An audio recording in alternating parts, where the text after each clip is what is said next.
আদিত্য, আমি তোকে ভালোবাসি। কেন আমার ভালোবাসাটা বুঝতে পারছস না? আমি তোকে আমার জীবনের থেকেও বেশি ভালোবাসি রে। ছি ভাবি, কি যা তা বলেন। আপনি আমার ভাইয়ের বউ, আর সেখানে আপনি কিভাবে আমাকে ভালোবাসতে পারেন? চুপ! কিসের ভাইয়ের বউ? দেখ আদিত্য, আমি তোকে প্রথম যেদিন দেখেছি সেই দিন আমি তোকে ভালোবেসে ফেলি। আমি তোকে ছাড়া বাঁচবো না রে। প্লিজ আমার ভালোবাসাটা গ্রহণ করে নে। প্লিজ ভাবি, বাজে কথা বলবেন না। আমি আপনাকে আমার বড় বোনের চোখে দেখি, আর আপনি কিনা। ছি, ভাবতে ঘৃণা হচ্ছে। এখনই আমার রুম থেকে বের হয়ে যান। আদিত্য দেখ, আমাকে গ্রহণ করে নে, না হলে কিন্তু খুব খারাপ হয়ে যাবে। আদিত্য রাগে লোক নিয়ে বলল, উফ, সমস্যা কি আপনার? আমার কথা কি বোঝেন না?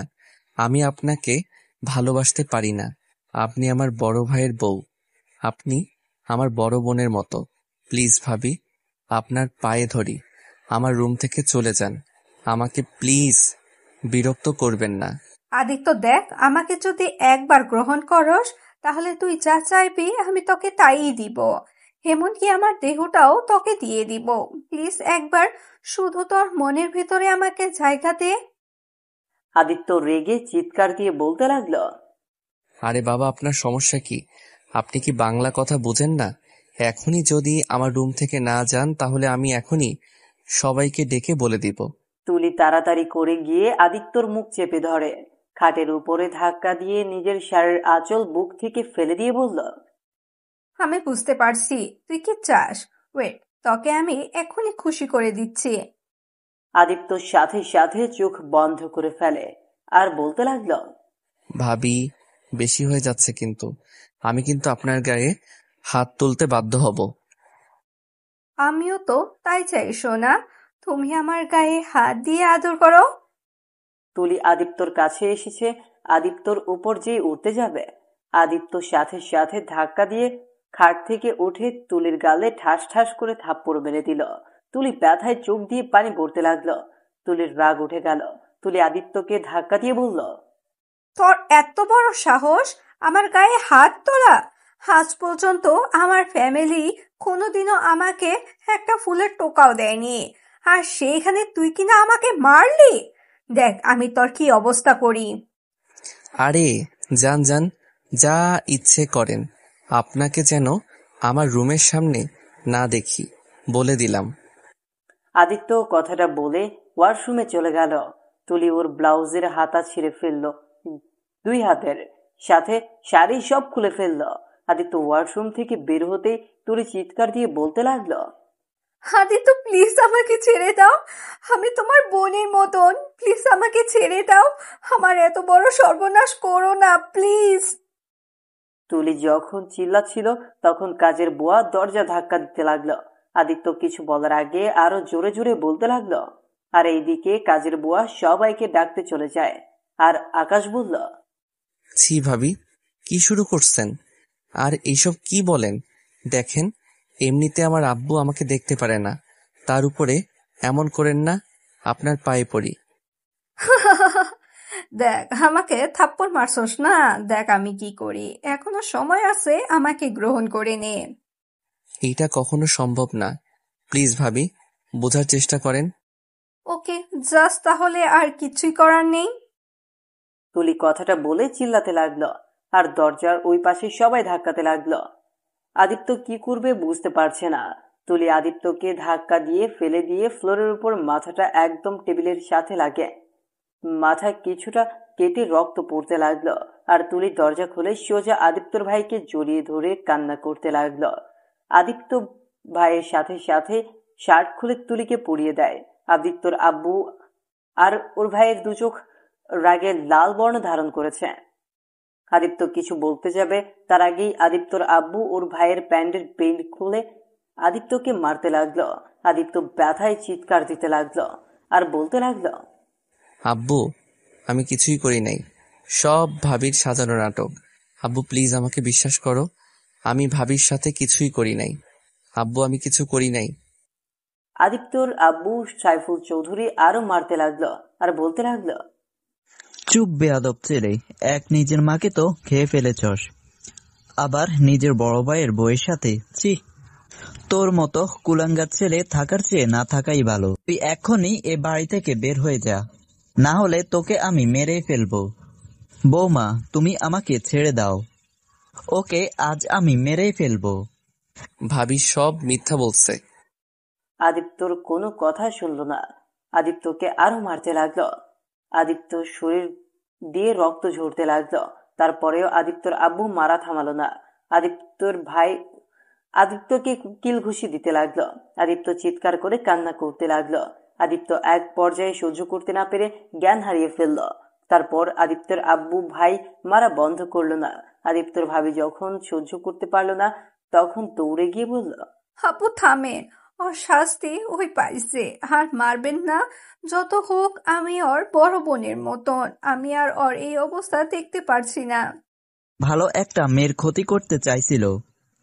ছি, ওর লজ্জা পাওয়া দরকার যে ওকে ছোট ভাইয়ের মতো আদর করে, আর সেখানে তার সাথে নাকি আমার ভাবতে ঘিন হচ্ছে। এই ছেলেটা কেন আল্লাহ আমার ঘরে পাঠিয়েছিল? ওর জন্য আমার স্ত্রী আমাদের ছেড়ে চলে, আমার মতো কুলাঙ্গা ছেলেকে কেন যেন আল্লাহ বাঁচিয়ে রাখছে। ওই মরে না কেন? এত মানুষ মরে, ওই মরতে পারে না? আদিত্যর আব্বু রেগে আর দুইটা বাড়ি মেরে চলে গেল। আদিত্যর ভাই ও ভাবি চলে গেল। আদিত্য মেঝেতে পড়ে আছে। আদিত্য যখন জ্ঞান ফিরে, আদিত্যর পানির পিপাসা পেয়েছে। কাল একদম কাঠ হয়ে গেছে এমন অবস্থা। আদিত্য অনেক কষ্টে উঠতে গিয়ে আবার পড়ে গিয়ে জ্ঞান হারিয়ে ফেলে। আদিত্য জ্ঞান ফিরতেই দেখতে পায় একটা রুমে বেডে শুয়ে আছে। আদিত্য বুঝতে বাকি রইল না এটা একটা হসপিটাল। আদিত্য বেড থেকে তাড়াতাড়ি করে উঠতে গিয়ে ব্যথায় কুঁকড়ে উঠল। আদিত্য অনেক কষ্টে বেড থেকে নেমে যেতে যাবে, তখন আদিত্যর ভাবি এসে বলে, কি করছিস? বেডে শুয়ে থাক, এখনো তোকে বাসায় নিয়ে যাওয়া যাবে না, রিলিজ সেলে যেতে পারবি। চুপ, একদম চুপ। আর একটা কথা বলবি না তুই। তোর জন্য আজ আমার এই অবস্থা। তোকে দেখলে আমার ঘৃণা হচ্ছে। তুই আসলে কোনোদিনও ভালো হবি না। আসলে তুই এসবেরই যোগ্য। এত মার খাইলি, তাও শিক্ষা হলো না। ভালোই করছস আমাকে মায়ের খাওয়া। তোর মতো রাক্ষসী মহিলা জীবনে কখনো তোর ভালো হবে না। আদিত্য কথাগুলো বলে হসপিটাল থেকে বের হয়ে সোজা বাসায় গেল। বাসায় যেতে আদিত্যর আব্বু বলল, কিরে, তুই এখানে কি করস? আর তুই মারস নাই? আদিত্য ওর আব্বুর কথা শুনে চোখ দিয়ে টপ টপ করে পানি পড়তে লাগলো। আদিত্য চোখের পানি মুছে ওর আব্বুর দিকে তাকিয়ে মুচকি হাসি দিয়ে বলল, আব্বু, আমি মরলে বুঝি তুমি অনেক খুশি হতে, তাই না? দুঃখিত আব্বু, তোমার খুশিটা হতে দিলাম না। আমার মৃত্যু যেদিন হবে তোমাকে জানাবো। চুপ কর, তুই এখান থেকে যা। তোকে দেখলে আমার শরীরের রক্ত সব মাথায় উঠে যায়। এখনই আমার চোখের সামনে থেকে চলে যা। হ্যাঁ, চলে যাব, সারা জীবনের মতো। আব্বু, তোমার কাছে আমার কিছু প্রশ্ন ছিল। তাই নাকি? সারা জীবনের মতো চলে যাবি? তার মানে তুই আত্মহত্যা করবি নাকি? শোন, আত্মহত্যা করতে পারবি না। দূরে কোথাও গিয়ে মর গিয়ে এসব পুলিশের ঝামেলা নিতে পারবো না। মরে একটু শান্তি দে আমাদের। এখানে মরে আরো বিপদে ফেলিস। আদিত্য ওর আব্বুর কথাগুলো যেন আদিত্যর বুকে সোজা গেঁথে যাচ্ছে। মনে হচ্ছে কেউ তীর দিয়ে বুকে একদম গেঁথে ফেলছে। আদিত্য অনেক কষ্টে মুখে হাসি টেনে বলল, চিন্তা করো না আব্বু, তোমাদের কোনো ঝামেলা হোক এইটা আমি কখনো এমন কাজ করব না। আচ্ছা আব্বু, একটা কথা বলো না, আমার উপরে তোমার এত রাগ কেন?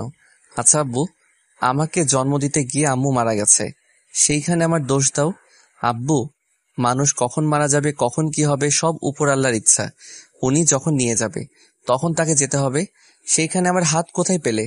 আব্বু, তুমি যে আমাকে এই অভিযোগ দিয়ে আমাকে ছোটবেলা থেকে অবহেলা, আমার ঘৃণা করো না। আব্বু, সত্যি বলতে তুমি এটা বোকামি করছো। আব্বু, আমি আম্মুর মৃত্যুর জন্য দায়ী না, তুমি আম্মুর মৃত্যুর জন্য দায়ী। তুমি যদি আম্মুকে একটু সময় দিতে আজ এমন হইতো না। সেই দিন তোমার জন্য আম্মু সিঁড়ি থেকে পড়ে গেছিল, যার কারণে পেটে ব্যথা পাই। ভাগ্যক্রমে আমি বেঁচে গেলে আম্মু মারা যায়। আব্বু, এখানে আমার দোষটা কোথায়? যাই হোক আব্বু, তোমাকে বোঝানোর ক্ষমতা আমার নাই। তুমি ভালো থেকো, নিজের যত্ন নিও। আর হ্যাঁ আব্বু, আমি ভাবির সাথে কিছুই করি নাই। দূর, এইসব কেন? তোমাকে বলছি, তুই তো আমাকে বিশ্বাস করো না। তোমাকে বলে হুদাই মুখ নষ্ট করা। গুড বাই আব্বু, ভালো থেকো। আদিত্যের আব্বু কিছু বলতে যাবে রেগে আদিত্যর আব্বু আদিত্যের গালে ঠাস ঠাস করে থাপ্পড় মেরে দিল। আদিত্য থাপ্পড় খেয়ে গালে হাত দিয়ে মুচকি হাসি দিল। তারপর নিজের রুমে চলে গেল। রুমে গিয়ে ওর ফোনটা আর ওয়ালেটটা নিয়ে বের হয়ে গেল। শেষবারের মতো বাড়িটা ভালো করে চোখ বুলিয়ে দেখতে লাগলো। তারপর ওর আব্বুর থেকে বিদায় নিয়ে বের হয়ে আসলো। আদিত্য আনমনে হাঁটতে লাগলো রাস্তা দিয়ে, সারা শরীরে ব্যান্ডেজ করা। সবাই আদিত্যকে অদ্ভুতভাবে তাকিয়ে দেখতে লাগলো। আদিত্য একটা গাছের আড়ালে গিয়ে হাত পায়ের ব্যান্ডেজ খুলে ফেলে দিল। শার্টের হাতা দিয়ে পুরো হাত ঢেকে নিল। আদিত্য হাঁটতে লাগলো। আদিত্য হাঁটতে হাঁটতে অনেক দূরে চলে আসে। আদিত্য ব্রিজের কাছে চলে আসে। রাতের অন্ধকারে আদিত্য দাঁড়িয়ে আছে ব্রিজের উপরে, একা। আদিত্য ভেবে পাচ্ছে না কি করবে। লাফ দিতে গিয়ে ভয় লাগতে লাগলো। আদিত্য ব্রিজের গ্রিল ধরে উঠে দাঁড়ালো। আদিত্য চোখ বন্ধ করে ওর আব্বুর কথা ভাবতে লাগে। আদিত্য অতীতগুলো ভাবতে লাগলো, আর দুই চোখ বেয়ে চোখের পানি পড়তে লাগলো। আদিত্য দুই হাত পাখনা মেলার মতো করে দাঁড়িয়ে জোরে চিৎকার করে বলতে লাগলো, এই আল্লাহ, আমি তো বাঁচাতে চাইছিলাম। আল্লাহ, কেন তুমি আমাকে এমন ফ্যামিলিতে জন্ম দিলে? আল্লাহ, আমি কি এত খারাপ যে কারো ভালোবাসা পাওয়ার যোগ্য না? আল্লাহ, তুমি আমাকে ক্ষমা করে দিও। আমি আর এই কষ্ট সহ্য করতে পারছি না, তাই ভুল সিদ্ধান্ত নিতে বাধ্য হয়েছি। আদিত্য কথাগুলো বলে যে লাফ দিতে যাবে তখনই একটা ছেলে লাফ দিয়ে আদিত্যর হাত টেনে ধরে। আদিত্য চোখ খুলে দেখে কেউ ওর হাত ধরে ফেলেছে। আদিত্য কিছু বলার আগে ছেলেটা বলল, এই, আপনি এসব কি করছেন? আমার হাত ধরে উঠে আসেন। কে ভাই আপনি? প্লিজ আমার হাত ছেড়ে দেন। আমি বাঁচতে চাই না, প্লিজ আমাকে ছেড়ে দেন। ধুর বোকা, আত্মহত্যা করলে সব সমাধান হয় না। এখনই আমার হাত ধরে উঠে আসেন। দেখেন, আত্মহত্যা মহাপাপ, তাই এই কাজটা করা ঠিক না। দুনিয়ার কষ্ট সহ্য করতে পারছেন না বলে আত্মহত্যা করতে যাচ্ছেন? আর দুনিয়ার পরে যে একটা জীবন আছে, সেটা কি ভুলে গেছেন? তখন ওই কষ্টগুলো সহ্য করতে পারবেন তো? তার থেকে শুনেন, নামাজ কালাম পড়েন, আল্লাহর উপরে ভরসা রাখেন। ইনশাল্লাহ সব একদিন ঠিক হয়ে যাবে। দেখেন, প্লিজ জ্ঞান দিবে না। যার যার দুঃখ সেই বোঝে। হ্যাঁ, আমার থেকে এটা কেউ ভালো বুঝবে না।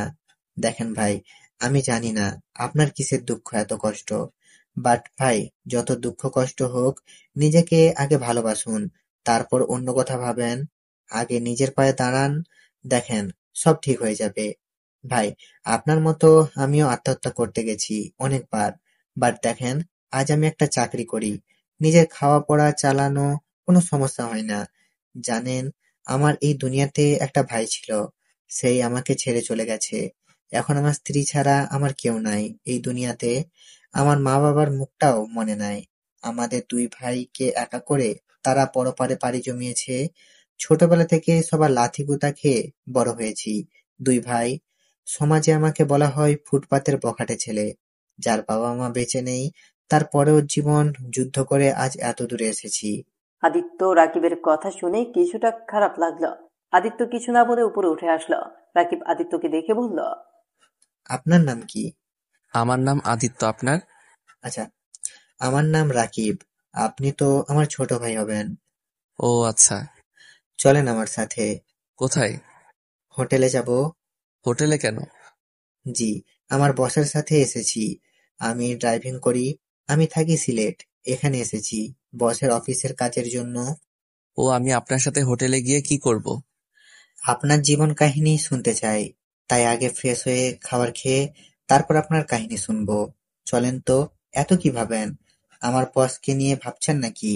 আরে ভাবেন না, আমার বস অনেক ভালো একটা মানুষ, আমাকে অনেক ভালোবাসে। চলেন আপনি। আদিত্য কিছু বলার আগে রাকিব আদিত্যকে টেনে নিয়ে গেল। আদিত্যকে গাড়িতে বসিয়ে নিয়ে চলে গেল। হোটেলে গিয়ে আদিত্যকে রাকিবের রুমে নিয়ে গেল। দুজন ফ্রেশ হয়ে নিল। রাকিব আদিত্যকে দেখে ভয় পেয়ে গেল। আদিত্যর মুখ, গলার কাছ দিয়ে মায়ের দাগ ফুটে উঠেছে। ঠোঁটে রক্ত জমে কালো হয়ে গেছে।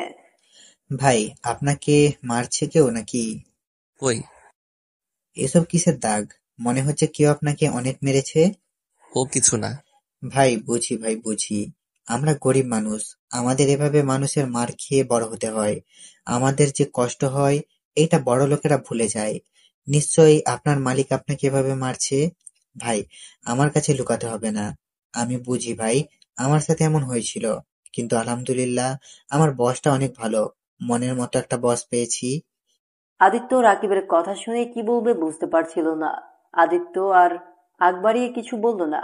আদিত্য ওর কথাতে সব হ্যাঁ মেলাতে লাগলো। আর রাকিব একের পর এক কথা বলতে লাগলো, আর আদিত্য হ্যাঁ সূচক উত্তর দিতে লাগলো।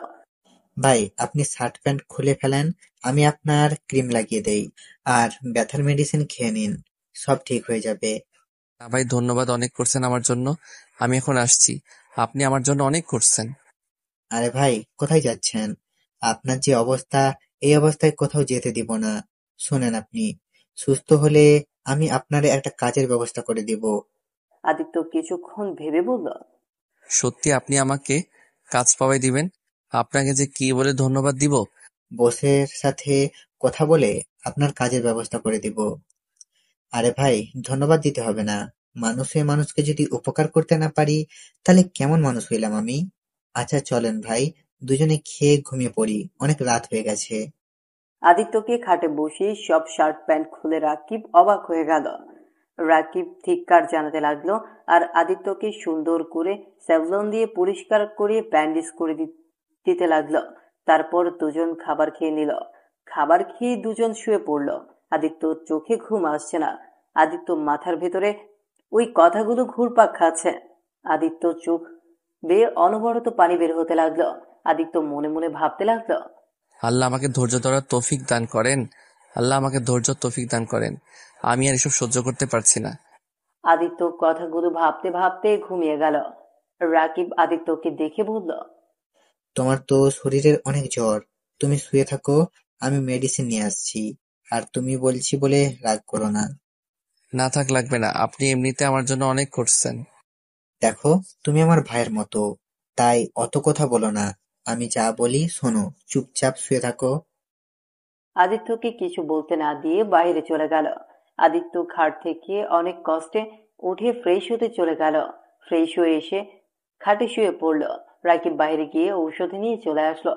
এসে আদিত্যকে মেডিসিন দিয়ে খাবার খাইয়ে দিল। রাকিব চলে যেতে নিবে, আদিত্য রাকিবের হাত ধরে, রাকিব কিছু বলার আগে আদিত্য শক্ত করে জড়িয়ে ধরে কান্না করতে করতে বলল, ভাইয়া, আপনি আমার আপন কেউ না হয়েও আমার জন্য এত কিছু করছেন। আর আমার কাছের মানুষগুলো এমন ভালোবাসে আমায় যে আমি ঘরের ভিতর ঘরে থাকলেও কেউ আমাকে দেখতে আসতো না। আমার যত্ন নিবে তো দূরের কথা। রাকিব আদিত্যের মাথায় হাত বুলিয়ে দিতে দিতে বলল, ভাই আমার, এভাবে কান্না করো না।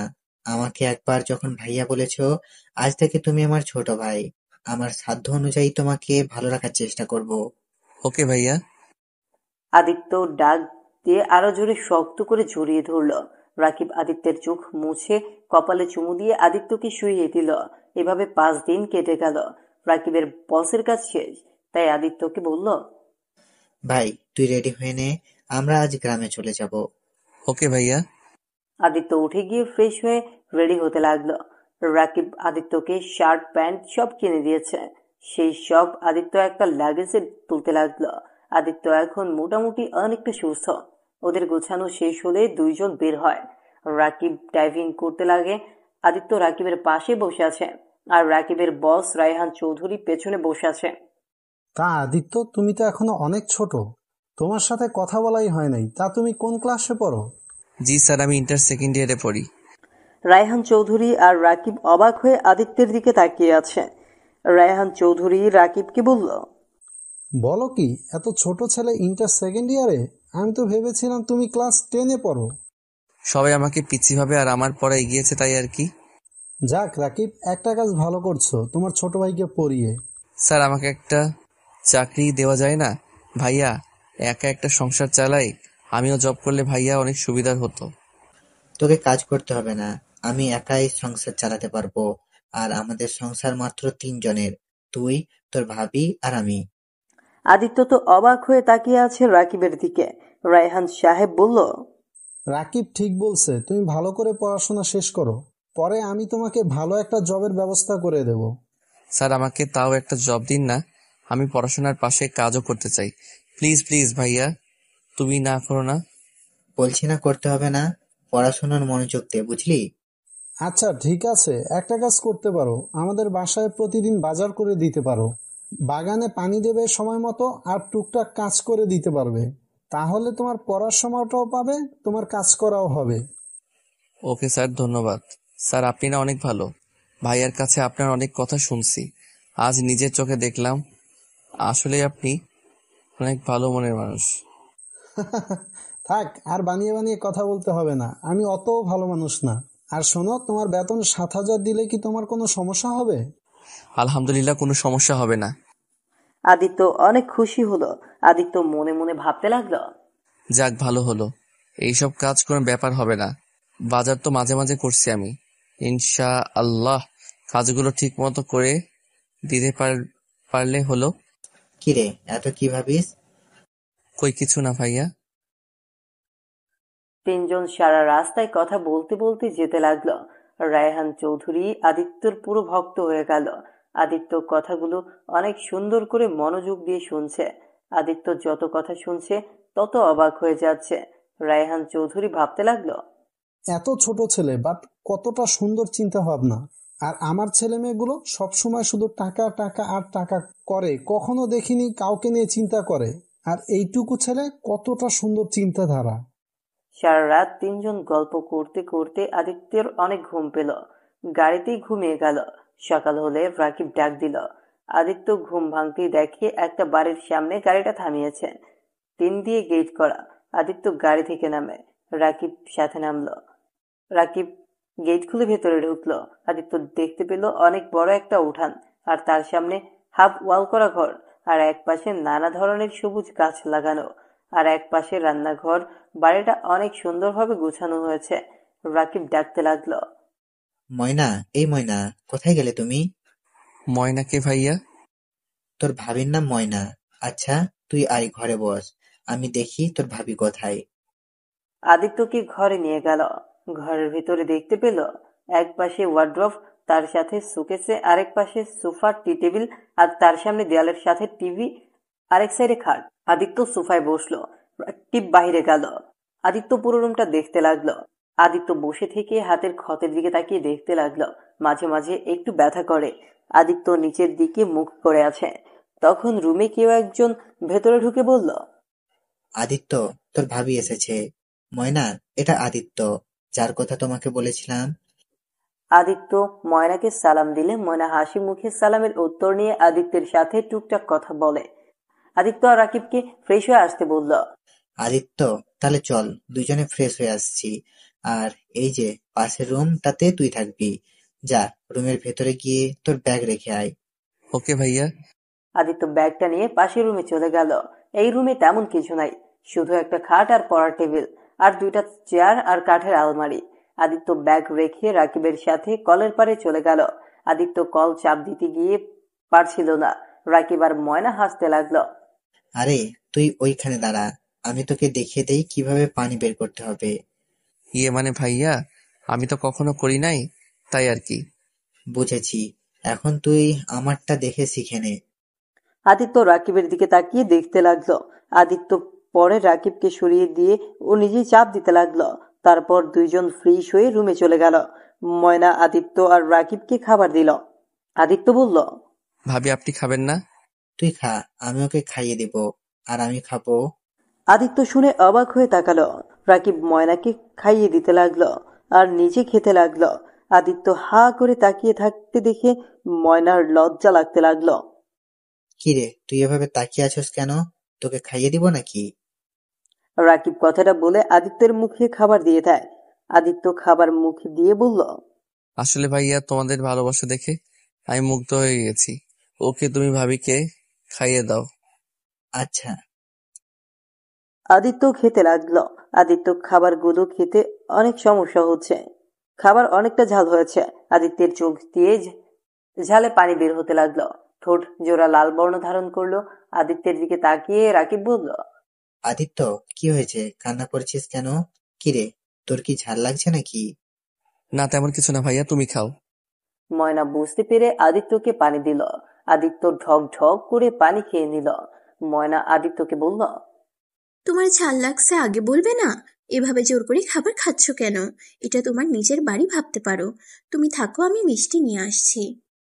সমান কথাগুলো বলে তারপর উঠে ফ্রিজ থেকে মিষ্টি আনতে চলে গেল। রাকিব আদিত্যের দিকে তাকিয়ে বলল, ঝাল খেতে পারোস না? আমাকে তো আগে বলবি। এভাবে জোর করে কেউ খায়? তোর ভাবির কথায় কিছু মনে করিস না। আরে না, ভাবির উপরে রাগ করবো কেন? ভাইয়া, তুমি আর ভাবি না অনেক ভালো। নে, মিষ্টিগুলো খেয়ে নে। আদিত্য মিষ্টি খেতে লাগলো। আচ্ছা, তুমি মিষ্টিগুলো খাও, আমি তোমার জন্য ডিম পোস্ট করে নিয়ে আসছি। ভাবি থাক, এত কষ্ট করতে হবে না, আমি খান, আমি এটা খেতে পারবো।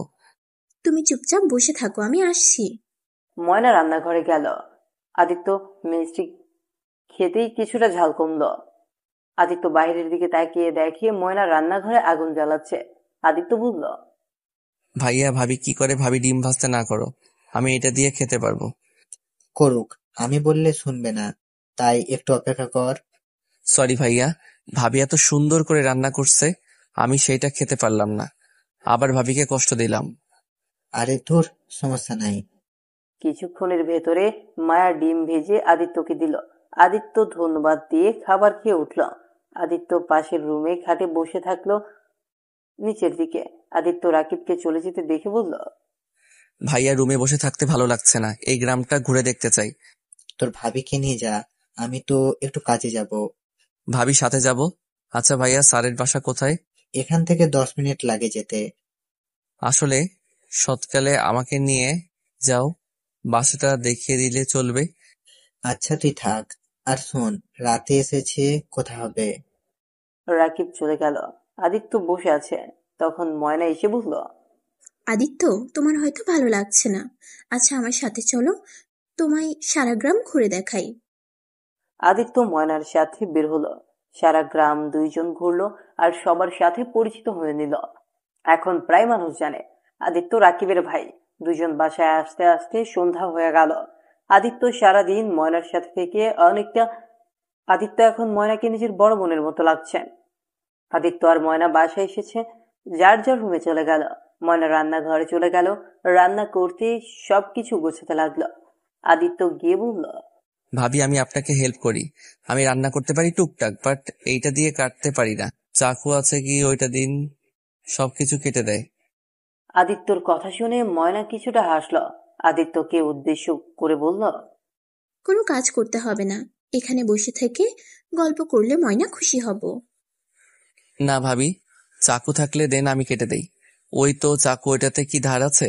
আদিত্য গিয়ে চাকু ধরে দেখে ধার আছে। পরে ময়নাকে তুলে দিয়ে আদিত্য কাটাকুটি করতে লাগলো। ময়না ময়না মিটিমিটি হাসতে লাগলো আর রান্না করতে লাগলো। ময়নাকে হাসতে দেখে বলল, ভাবি হাসেন কেন? ভাবছি আমার ছোট ভাইটার বউটা অনেক লাকি হবে, তার রান্না করতে হবে না। কি যে বলেন না ভাবি, আর আমি বিয়ে করব না? মানে আমাকে কে বিয়ে করবে? আমার পরিচয় নাই। চুপ, কি বলো? তোমার পরিচয় নাই মানে? তুমি তো আমাদের ছোট ভাই, আর রাকিবের ভাই, এটাই সবাই জানে। আচ্ছা ভাবি, আমাকে সবাই রাকিব ভাইয়ার ছোট ভাই কেন ভাবছে? ভাইয়ার তো ফ্যামিলিতে কেউ নাই। তোমার ভাইয়াও একটা ছোট ভাই ছিল, কিন্তু ওই রোড অ্যাক্সিডেন্ট করে মারা যায়। এটা কেউ জানেন না, তাই সবাই তোমাকে ওর ছোট ভাই ভাবছে। আর সব থেকে মজার বিষয়, তোমার নাম আর ওর নাম এক, আদিত্য। ও আচ্ছা, আদিত্যকে কেউ কেউ দেখে নাই? না, ওই শহরে থাকতো, ওর ভাইয়া এখন থেকে মাসে মাসে টাকা পাঠাতো। ও আচ্ছা, নেন ভাবি, কথা বলতে বলতে আমার কাটাকুটি শেষ। ধন্যবাদ ভাই আমার। যাও, তুমি রুমে গিয়ে রেস্ট নাও, আমি রান্না শেষ করে নিই। ভাইয়া কখন আসবে? রাত 10টায় আসবে, তুমি যাও। ও আচ্ছা, আমি এখানে বসে থেকে আপনার রান্না দেখি? আমাকে তো কাজ শিখতে হবে আপনাকে সাহায্য করার জন্য। তাই শিখতে হবে না, তুমি যাও। তোমার ভাবি যতদিন আছে ততদিন একাই সব সামলিয়ে নিতে পারবে। ওকে ভাবি, তাও দেখি একটু। আদিত্য আর ময়না টুকটাক কথা বলতে বলতে কাজ করতে লাগলো। ময়নার রান্না শেষ হলে দুইজন যার যার রুমে যায়। আদিত্যকে অনেকবার খাবার খেয়ে নিতে বললে আদিত্য খায় না। রাকিব আসলে সবাই একসাথে খাবে। রাকিব আসতে আসতে রাত 11টা বেজে গেল। রাকিব এসে ময়নাকে ডাকতে লাগলো। ময়না রুম থেকে বের হয়ে কোনো কথা না বলে খাটের দিকে গেল। আর রাকিব ময়নাকে পেছন থেকে জড়িয়ে ধরে বলল, সরি জান, মালিকের মেয়েরা আজ দেশে আসলো তো, তাই ওইখানে দৌড়াদৌড়ি করতে করতে লেট হয়ে গেছে। দুঃখিত জান, প্লিজ ক্ষমা করে দাও। তুমি জানো তোমার অপেক্ষা করতে করতে আদিত্য ঘুমিয়ে গেছে। এত জোর করলাম তাও খাইলো না। ভাইয়া আসলে খাবে। এখন যাও ওকে ডাক দিয়ে দুজন ফ্রেশ হয়ে এসে খেতে আসো। হায় আল্লাহ, বলো কি? আচ্ছা, আমি এখনই যাচ্ছি। রাকিব আদিত্যের রুমের সামনে গিয়ে নক করতে লাগলো। ঘুম ঘুম চোখে আদিত্য দরজা খুলে দিল। আদিত্যের সামনে গিয়ে রাকিব কান ধরে বলল, দুঃখিত ভাই, আমার অনেক দেরি করে ফেলেছি। চল তিনজনে খেয়ে নেই। আরে ভাইয়া, সমস্যা নাই। আমি ভাবি ঘুমিয়ে গেছে নাকি জেগে আছে? জেগে আছে, চল। আদিত্য আর রাকিব কলের পাড়ে গিয়ে দুজন ফ্রেশ হয়ে নিল। রুমে এসে সে দেখে ময়না খাবার পেরে বসে আছে। আদিত্য আর রাকিব বসে পড়ল। যার যার প্লেটের খাবার হাত দিয়ে খেতে লাগলো। আর রাকিব ময়নাকে খাইয়ে দিতে লাগলো। ভাইয়া, সকালে আমাকে নিয়ে যাবে তো? নিয়ে যাব, কিন্তু তোর কিছু কাগজপত্র বানাতে হবে, তারপর তোকে কলেজে ভর্তি করে দিব। ওকে ভাইয়া। ভাইয়া, আমার জন্য তোমাদের অনেক কষ্ট করতে হচ্ছে। তোর ছোট ভাইয়ের জন্য কিছু করতে না পারলে বড় ভাই হইলাম তাহলে কি করে? আচ্ছা, এসব কথা বাদ দে, খেয়ে নে। তিনজন খাবার খেয়ে নিল। তারপর আদিত্য নিজের রুমে এসে ঘুমিয়ে পড়ল। সকালে ঘুম ভাঙতে রাকিব ওকে নিয়ে রায়হান সাহেবের বাড়িতে গেল। আদিত্য বাড়িটা দেখে কিছুটা অবাক হলো।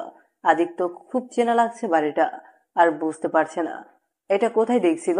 আদিত্য পুরো বাড়ির চারদিক ঘুরে ঘুরে দেখতে লাগলো। রাকিব আদিত্যর কাঁধে হাত দিয়ে বলল, কিরে, বাড়ি থেকে অবাক হলি নাকি? হ্যাঁ, এত সুন্দর বাড়িতে আমি কাজ করব, বিশ্বাস হচ্ছে না। কত বড় বাড়ি! এটা তো স্যারের বাপের বাড়ি। স্যারের লন্ডনে অনেকগুলো বাড়ি কোম্পানি আছে। আমি 4 মাস পর পর যাই। তুই খুশিতে মাথা ঘুরিয়ে পড়ে যাবি। মানে, স্যারের আরো বাড়ি আছে? লন্ডনে বাড়ি থাকতে উনি এখানে কেন থাকে? ওইখানে তার ছেলে মেয়ে ভাই আরো অনেক আত্মীয় স্বজন থাকে। আর এইখানে স্যারের স্ত্রী আর মা থাকে। এইটা তার বাবার স্মৃতি, তাই। ও আচ্ছা। হুম। আচ্ছা চল ভিতরে যাই। আর শোন, স্যারের 2টা মেয়ে এসেছে।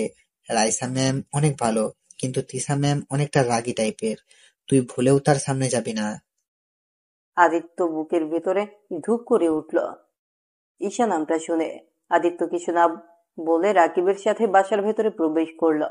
আদিত্যকে দেখে রায়হান চৌধুরী বলল, আরে আদিত্য যে, ভিতরে আসো। তুমি সত্যিই কাজটা করতে চাও? জি স্যার। আচ্ছা রহমত, তুমি আদিত্যকে নিয়ে যাও, কাজ সব বুঝিয়ে দাও। আর রাকিব, আমাকে বের হতে হবে, চলো। আচ্ছা স্যার, চলেন। আর আদিত্য, সাবধানে থাকিস। ছুটি হলে বাসায় চলে যাস। রাকিব আদিত্যের হাতে কয়েকটা টাকা দিয়ে চলে গেল। আদিত্য রহমতের সাথে চলে গেল। রহমত আদিত্যকে সবকিছু বুঝিয়ে দিতে লাগলো। আদিত্য সবকিছু বুঝে নিয়ে কাজ করতে লাগলো। আদিত্য বাগানের সব গাছে পানি দিতে লাগলো। গাছে পানি দেওয়া শেষ করে আদিত্য গাড়ি ধোয়ার কাজ করতে লাগলো। আদিত্য গাড়ি ধুতে গিয়ে কারো সাথে খেলো ধাক্কা। আদিত্য নিজেকে সামলাতে না পেরে পা পিছলে সোজা কাদার ভেতরে পড়ে গেল। আদিত্য কাদা মাখা মুখ নিয়ে দাঁড়াতেই আদিত্য চমকে গেল। আদিত্য কিছু বলতে যাবে, তখন আদিত্যর গালে ঠাস ঠাস করে থাপ্পড় মেরে দিয়ে বলল, ছোট লোকের বাচ্চা, চোখে দেখোস না? আর একটু হলে আমার কি অবস্থা হইতো। বাইরে যাওয়ার মুডটাই নষ্ট করে দিল। আব্বু আসুক, তোর চাকরি যদি না খাচ্ছি, আমার নামও তিশানা। সরি ম্যাম, আমি বুঝতে পারি নাই। প্লিজ আমার চাকরিটা খেয়ে দিবেন না। আমি আজ প্রথম চাকরিতে জয়েন করছি। প্লিজ ম্যাম, এমনটা করেন না। আমি আপনার পায়ে ধরে বলছি। আদিত্য তৃষার পা ধরতে যাবে, তৃষা আদিত্যকে লাথি দিয়ে গাড়ির সাথে ধাক্কা দিয়ে ফেলে দিল। আদিত্যর মাথাটা গাড়ির সাথে, কপালটা বাড়ি খেয়ে ফুলে গেল। তৃষা বিরক্ত ভাব নিয়ে চলে গেল। আদিত্যকে দেখিয়ে রহমত দৌড়ে এসে আদিত্যকে ধরে পানির পাইপটা আদিত্যর দিকে ধরলে আদিত্যের মুখে শরীরে কাদা পরিষ্কার হয়ে গেল। আদিত্য আবার কাজ করতে লাগলো। কাজ শেষ করে আদিত্যকে বাজারে পাঠিয়ে দিল। আদিত্যর সাথে রহমত গেল। দুইজন বাজার করে নিয়ে আসলো। আদিত্য সারাদিন অনেক ভালো কাজ করলো। কাজ শেষ করে সন্ধ্যায় বাসায় ফিরে যায়। বাসায় যেতেই ময়না দেখলো আদিত্যের কপাল ফুলে আছে। কি ব্যাপার ভাই, তোমার কপাল ফোলা কেন? ও কিছু না ভাবি, ভাইয়া বাসায় আসে নাই। না, আবার মনে হয় বাহিরে গেছে। তুমি ফ্রেশ হয়ে আসো, আমি তোমার কপালে বরফ লাগিয়ে দেই। আদিত্য ফ্রেশ হতে চলে গেল। ময়না খাবার নিয়ে এসেছে, আদিত্যকে দিল। খাবারটা খেয়ে নাও। মনে হয় না সারাদিন কিছু খাইছো। প্রথম দিন এত কি কাজ করলে? না খেয়ে কাজ করলে শরীর খারাপ করবে তো। আপনি কিভাবে জানলেন বাড়ি না খেয়ে আসি? তোমার মুখ দেখে বোঝা যাচ্ছে। আচ্ছা তুমি খেয়ে নাও, আমি বরফ ধরে থাকি। আপনি তো মনে হয় খাবার খান নাই। না, খেয়েছি। তোমার ভাইয়া আজ বাসায় আসতে পারবে না, তাই নিজের হাতে খেয়েছি। ও আচ্ছা। আদিত্য খাবার খেতে লাগলো, আর ময়না আদিত্যের কপালে বরফ লাগিয়ে দিতে লাগলো। খাওয়া শেষ হলে আদিত্য ক্লান্ত হয়ে ঘুমিয়ে যায়। রাতে ঘুম ভাঙলে ময়নার সাথে কিছুক্ষণ গল্প করে হালকা খাবার খেয়ে সারা রাত জেগে থাকে। ঘুম না আসতে আদিত্য জানলার ফাঁক দিয়ে চাঁদের আলো দেখতে লাগলো। এভাবে কখন সকাল হয়ে গেল বুঝতে পারে নাই। আদিত্য উজু করে এসে মসজিদে চলে গেল। এসে দেখে ময়না কোরআন তেলাওয়াত করছে। আদিত্য পাশে বসে শুনতে লাগলো। তেলাওয়াত শেষ করে ময়না বলল, ভাই কিছু বলবে? না ভাবি, আপনার তেলাওয়াত শুনতে অনেক ভালো লাগছিল। আচ্ছা ভাবি থাকেন, আমি চলে যাই, সকালে গিয়ে অনেক কাজ আছে।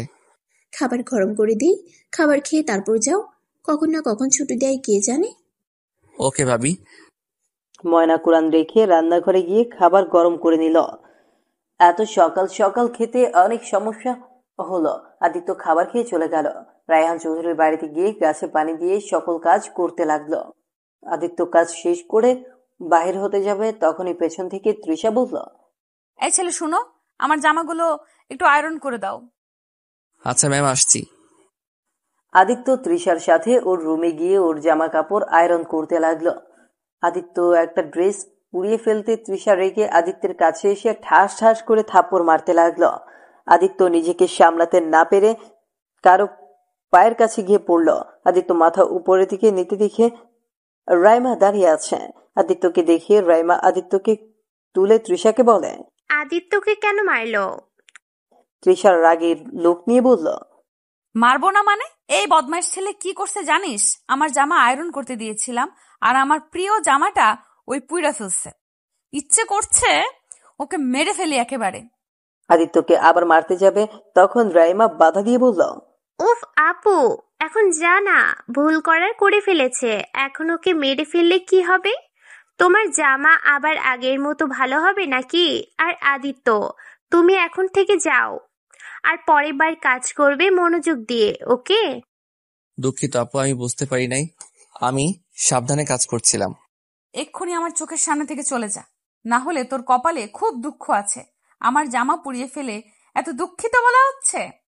আদিত্য আর কিছু না বলে ওইখান থেকে চলে গেল। রাইমা রুম থেকে বের হয়ে গেল। আদিত্য নিচে যেতে রাইমার আব্বু বলেন, আদিত্য শোনো, আমার হাত পা গুলো একটু টিপে দেবে, শরীরটা কেমন ম্যাচ ম্যাচ করছে। জি স্যার, আমি এখনই দিচ্ছি। আদিত্য তৃষার আব্বুর কাছে গিয়ে তৃষার আব্বুর হাত পা টিপে দিতে লাগলো। তৃষা নিচে এসে বলল, আব্বু, এই ছেলেটাকে আজ তুমি চাকরি থেকে বের করে দিবে। কেন, কি হয়েছে? ও কি করছে? দুদিন ধরে আমার সাথে যা শুরু করেছে না, তুমি জানো গতকাল আমাকে ধাক্কা দিয়েছিল, আজ আমার প্রিয় জামাটা পুড়িয়ে ফেলেছে। আর থাকলে না জানি কি কি ক্ষতি করে ওই। আদিত্য এইসব কি বলছে? আদিত্য মাথা নিচের দিকে দিয়ে তাকিয়ে কান্না কান্না চোখে বলল, স্যার, আমি ইচ্ছে করে কিছু করি নাই। স্যার প্লিজ আমাকে ক্ষমা করে দেন, আমাকে চাকরি থেকে বের করে দিবেন না। তখন পেছন থেকে রায়হান চৌধুরীর মা আদিত্যের প্রশংসা করতে লাগলো, আর আদিত্যকে চাকরি থেকে বের করে দিতে না করে দিল। তৃষা রেগে ওইখান থেকে চলে গেল। আদিত্য রায়হান চৌধুরীর মাকে এই দুদিনে অনেকটা পটিয়ে ফেলেছে। আদিত্য ধন্যবাদ দিয়ে বের হয়ে গেল। বাসায় গিয়ে আদিত্য রাকিবের সাথে বের হলো। আদিত্য সবকিছু কাগজপত্র বানিয়ে নিল। রাকিবকে মোটামুটি সবাই চেনে, যার কারণে বেশি সময় লাগলো না। আদিত্য আর রাকিব সারাদিন কাজ করে বাসায় চলে আসলো। শোন, আগামীকাল তোকে তাহলে কলেজে ভর্তি করে দিব। আর শোন, ভালো করে পড়াশোনা করতে হবে। আমি তো পড়াশোনা করতে পারি নাই, তাই আমি চাই আমার ভাইটা ভালো করে পড়াশোনা করুক। ইনশাল্লাহ ভাইয়া, তোমার স্বপ্ন আমি পূর্ণ করব। এই তোমরা যাও, ফ্রেশ হয়ে নাও। খাবার খাবে না নাকি? ভাবি, বাহিরে অনেক কিছু খাইছি, আমার পেটে একদম জায়গা নেই, আপনি আর ভাইয়া খেয়ে নেন। আদিত্য কথাটা বলে রুমে চলে গেল, আর রাকিব ময়না খাবার খেয়ে নিল। আদিত্য রুমে শুয়ে থেকে উপরের দিকে তাকিয়ে চোখের পানি ছাড়তে লাগলো। আদিত্য ওর ফ্যামিলির কথা ভাবতে ভাবতে ঘুমিয়ে গেল।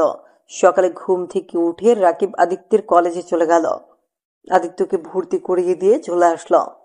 ভর্তি করতে সময় লাগলো না, কারণ রায়হান চৌধুরী আগে থেকেই সব বলে দিয়েছিল। আদিত্য ক্লাস করা শেষ করে বাসে চলে আসে। আদিত্যকে দেখে ময়না বলল, কি ভাই, প্রথম দিন কলেজ কেমন দিন কাটলো? অনেক ভালো ভাবি, আমার বেশ কিছু ফ্রেন্ড হয়ে গেছে। বাহ, তাহলে তো অনেক ভালো। ফ্রেশ হয়ে খেয়ে নাও। আমাকে কাজে যেতে হবে, আজ সারাদিন তো যাই নাই। খেয়ে তারপর যাও। আদিত্য খাবার খেয়ে বের হয়ে গেল। আদিত্য গিয়ে কাজ করতে লাগলো। আদিত্য তৃষার রুমে গিয়ে পরিষ্কার করতে লাগলো। তৃষার রুমে এসে বলল, ভালো করে পরিষ্কার কর। আর ওই, তুই সকালে কই ছিলি রে? জি ম্যাম, আমি কলেজে ছিলাম, আর এখন থেকে আমি কলেজ থেকে এসেছি। আমার সব কাজ করব, বড় স্যারের থেকে অনুমতি নেওয়া হয়েছে। তুই আবার কলেজেও পড়স? জি ভাইয়া, ভর্তি কবে দিয়েছে? ভালো মনোযোগ দিয়ে কাজ কর। আদিত্য কাজ করতে লাগলো। তৃষা খাটে বসে আদিত্যকে আর চোখে দেখতে লাগলো, আর মনে মনে ভাবতে লাগলো, ছেলেটাকে তো ভালো স্মার্ট খেয়াল করি নাই। দেখতে অনেক স্মার্ট আছে। ছি ছি, এসব কি ভাবিস তিশা? ওই তোদের বাড়িতে কাজের ছেলের লোক। তৃষা কথাগুলো ভেবে বইয়ের দিকে তাকিয়ে মনোযোগ দিয়ে পড়তে লাগলো। আদিত্য তৃষাকে ভুল পড়তে দেখে আদিত্য সঠিকটা বলতে লাগলো। তৃষা তো অবাক হয়ে গেল। তৃষা বলল, এই পড়া তুই জানোস? জি, এই সাবজেক্ট আমার মুখস্থ আছে। দুঃখিত, আমাকে ক্ষমা করবেন। আসলে আপনার ভুল বলছিলেন, তাই আর কি। তুই কোন ক্লাসে পড়িস? ইন্টার সেকেন্ড ইয়ারে পড়ে। আপনি তো আমার জুনিয়র। হুম। আচ্ছা ম্যাম, আপনি পড়েন, আমার কাজ শেষ। আমি ছোট ম্যামের রুমটা পরিষ্কার করে দিয়ে আসছি। আদিত্য চলে গেল। তৃষা আদিত্যের চলে যাওয়ার দিকে তাকিয়ে ভাবল। আদিত্য রাইমার রুম পরিষ্কার করে নিচে গিয়ে তৃষার দাদির সাথে কিছুক্ষণ গল্প করলো, আর তৃষার আম্মুকে কাজে হেল্প করতে লাগলো। প্রায় কাজ শেষ হলে তৃষা নিচে এসে বলল, আদিত্য শোন। জি ম্যাম, বলেন। আমাকে এই সাবজেক্টটা বুঝিয়ে দিতে পারবি? কোন সাবজেক্ট দেখি? তৃষা আদিত্যকে ডাকতে আদিত্য বলল, আরে এটা তো অনেক সহজ, আপনি বসেন, আমি দাদিমাকে পানি দিয়ে নেই। আদিত্য তৃষার দাদিকে পানির গ্লাসটা এগিয়ে দিয়ে তৃষাকে পড়াতে লাগলো। আদিত্যকে পড়াতে দেখে সবাই অবাক হয়ে গেল। তৃষা অবাক দৃষ্টিতে আদিত্যের দিকে তাকিয়ে দেখতে লাগলো। আদিত্য সবকিছু বুঝিয়ে বলল, আপনি কি বুঝতে পারছেন? যদি না বুঝেন তাহলে বলেন, আমি বুঝিয়ে দিচ্ছি। বুঝেছি। তুই তো অনেক মেধাবী। আরে না, আমি যে জিনিসটা পড়ি ওইটা আমার মাথায় অটোমেটিক গেঁথে যায়, তাই আর কি। আচ্ছা থাকেন, আমি বাসায় যাই, ভাবি বাসায় একা আছে। আদিত্য কথাটা বলে চলে আসলো। বাসায় এসে ময়নার সাথে কিছুক্ষণ কথা বলে আদিত্য পড়তে বসলো। পড়া শেষ করে রাকিব আসলে আদিত্য ময়না বসে থেকে রাকিবের দিকে তাকিয়ে আছে। আদিত্য, স্যার তোকে আর একটা কাজ দিয়েছে। আমি চাচ্ছি না তুই এই কাজটা করিস। কি কাজ ভাইয়া?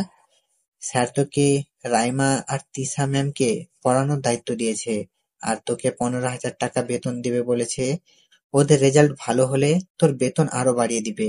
কিন্তু তিশা ম্যামকে তো চিনিস, অনেক ভয়ঙ্কর একটা মেয়ে, গরিবদের দুই চোখে দেখতে পারে না। ও আচ্ছা, বাট ভাইয়া তিশা ম্যামকে যতটা আমরা খারাপ ভাবি, আসলে উনি অতটা খারাপ না। যাই হোক, আমি স্যারকে বলে দিব তুই পড়াতে পারবি না। নিজের পড়া বাদ দিয়ে অন্যজনকে পড়ানোর কোনো দরকার নাই। তোর 2 মাস পরে পরীক্ষা, এখন ভালো করে পড়তে হবে। আর শোন, তোকে এই চাকরি করতে হবে না, তুই পড়াশোনায় মনোযোগ দে। ভাইয়া এটা কেমন কথা হলো?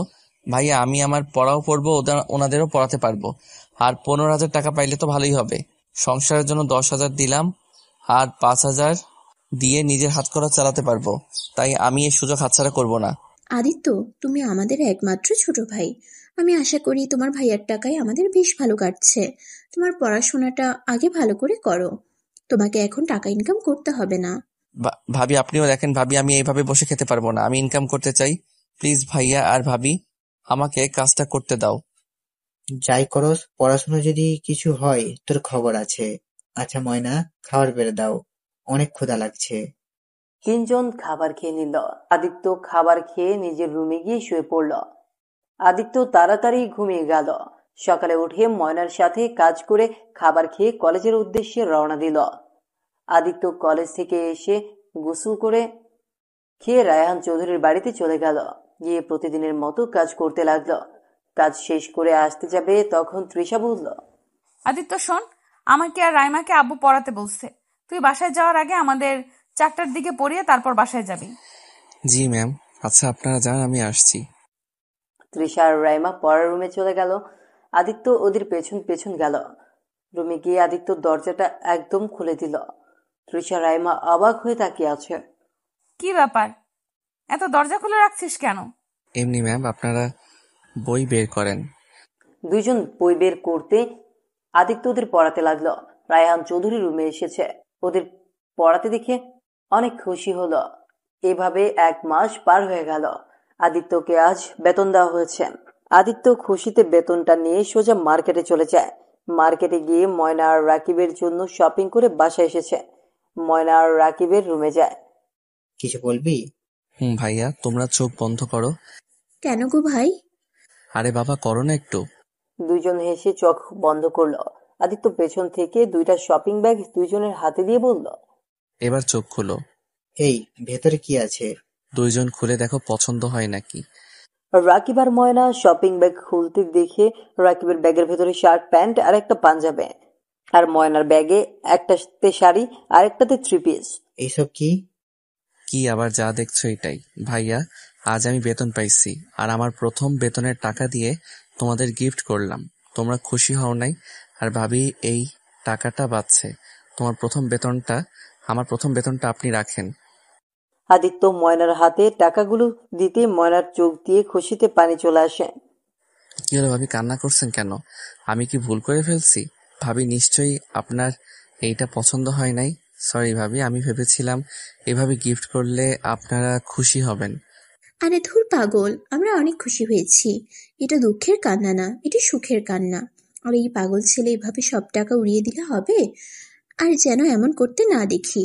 আর এই টাকা আমাকে দিতে হবে না, তুমি নিজের কাছে রাখো, তোমারও তো হাত খরচ লাগবে, তাই না? সমস্যা নাই, আমার কাছে এমনিতেই টাকা আছে। ভাইয়া তো প্রতিদিন আমাকে টাকা দেয়। তোর জন্য একটা সারপ্রাইজ আছে, তোর রুমে যা।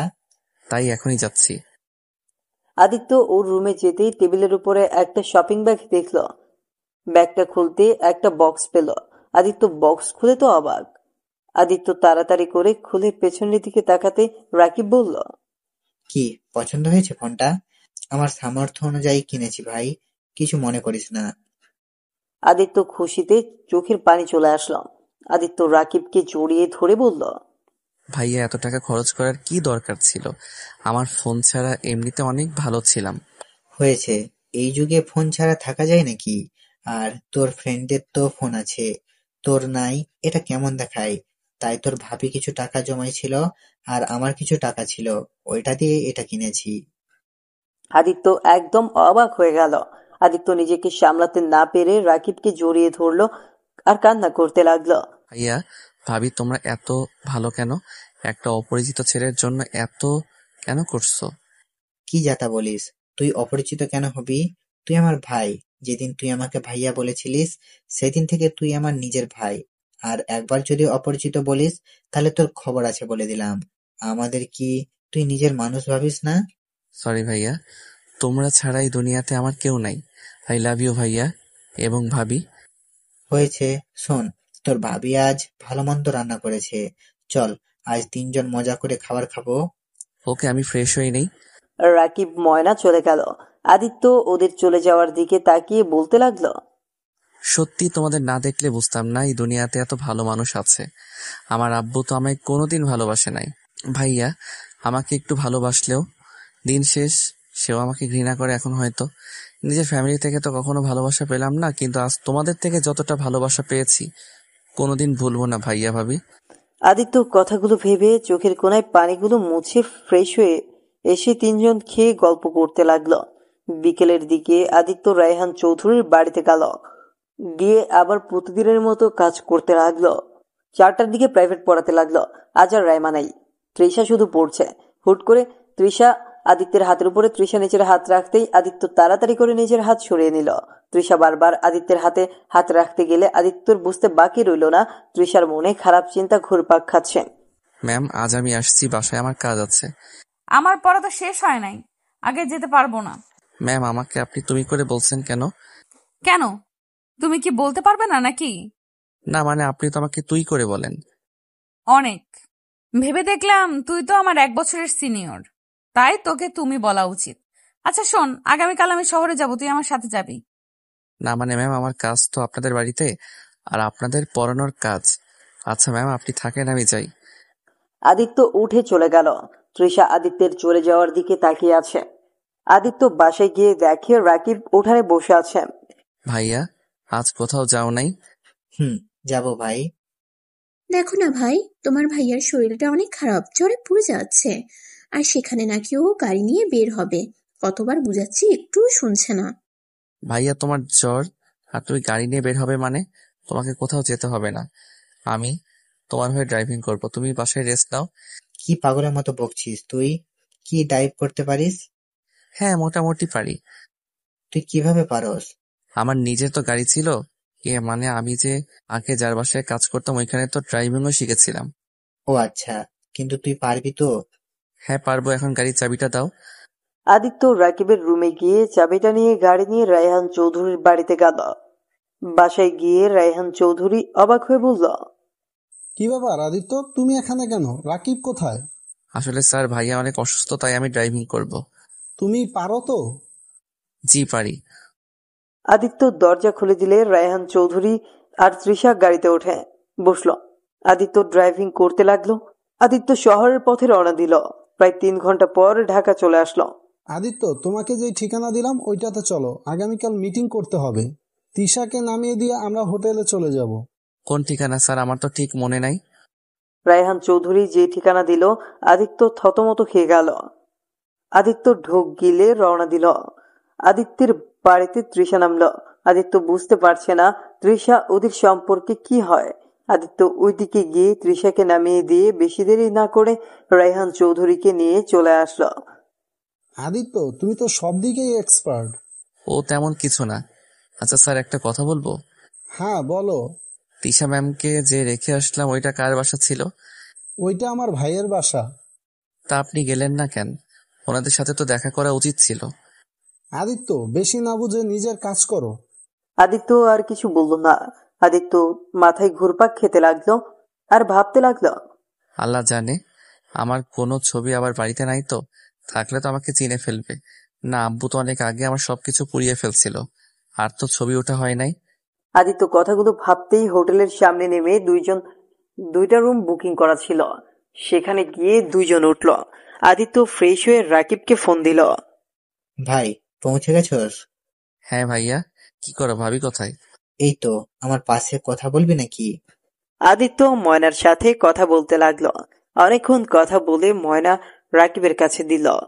আচ্ছা ভাই, একটা কথা বলবে? হ্যাঁ বল। ভাইয়া, সাইফুল চৌধুরীর সাথে রায়হান চৌধুরীর সম্পর্ক কি? ওনারা তো 2 ভাই। কেন, কি হয়েছে? কি 2 ভাই মানে? হ্যাঁ, 2 ভাই। এত অবাক কেন হচ্ছিস? না কিছু না। আচ্ছা ভাইয়া থাকো, ঘুমাবো। আদিত্য ফোন রেখে খাবার খেয়ে ঘুমিয়ে গেল।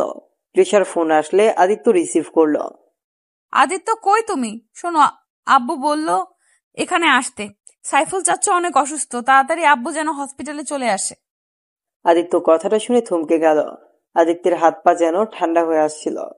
আদিত্য তৃষার ডাকে বাস্তবে ফিরে কাঁপা কাঁপা কণ্ঠে বলল, কি হয়েছে ওনার? উফ, এত কথা বলতে পারবো না। তুমি আব্বুকে বলো উনি অ্যাক্সিডেন্ট করেছে, তাড়াতাড়ি আসতে বলো। রাগ অভিমান ভেঙে যেন আসে। চাচ্চুর অবস্থা তো অতটা ভালো না। ওকে, আসছি। আদিত্যের ফোনটা কেটে দিতে চোখ দিয়ে নিজের অজান্তেই পানি গড়িয়ে পড়তে লাগলো। আদিত্য খাটের উপরে ঠাস করে বসে পড়ল। আদিত্য কান্না বন্ধ করে দিয়ে তাড়াতাড়ি চোখ মুছে রায়হান চৌধুরীর রুমে গিয়ে নক করলো। কি হয়েছে আদিত্য, কিছু বলবে? স্যার, আপনার ভাই নাকি অ্যাক্সিডেন্ট করছে, তিশা ম্যাম এখনই যেতে বললো। রায়হান চৌধুরী কথাটা শুনে যেন থমকে গেল। তার চোখে পানি চলে আসলো। আদিত্য বলল, স্যার আপনি রেডি হয়ে নিন, আমি গাড়ি বের করছি। তুমি তাড়াতাড়ি বের করো, আমি এখনই আসছি। আদিত্য বের হয়ে গেল। রায়হান চৌধুরী আসলো। আদিত্য গাড়ি নিয়ে রওনা দিল। সিটি হসপিটালের উদ্দেশ্যে বের হলো। অনেক স্পিডে চালাতে লাগলো। 30 মিনিটের মধ্যে হসপিটালে চলে আসলো। রায়হান চৌধুরী আদিত্যকে গাড়িতে থাকতে বলে চলে গেল। আদিত্য মুখে মাস্ক পরে নিয়ে গাড়িতে অপেক্ষা করতে লাগলো। আদিত্যর মন যেন ছটফট করতে লাগলো। একজন নিজের আব্বুকে দেখার জন্য আদিত্য সহ্য করতে না পেরে চলে গেল উপরে। আদিত্য ওর আব্বুর কেবিন খুঁজে বের করলো। গিয়ে দেখে সবাই দাঁড়িয়ে আছে। তুলিকে দেখে আদিত্যের রাগ উঠে গেল। আদিত্য দূর থেকে লক্ষ্য করলো। আদিত্য ওর ভাইকে দেখে অবাক হয়ে গেল। মোটা তাজা মানুষটা এত শুকিয়ে গেছে, আদিত্য ভাবতেও পারছে না। হঠাৎ করে আদিত্যর দিকে ওর ভাইয়ের চোখ পড়লে আদিত্য ঘুরে দাঁড়ায়। আদিত্যর আব্বুকে রক্ত দিতে হবে শুনে আদিত্য থমকে দাঁড়ায়।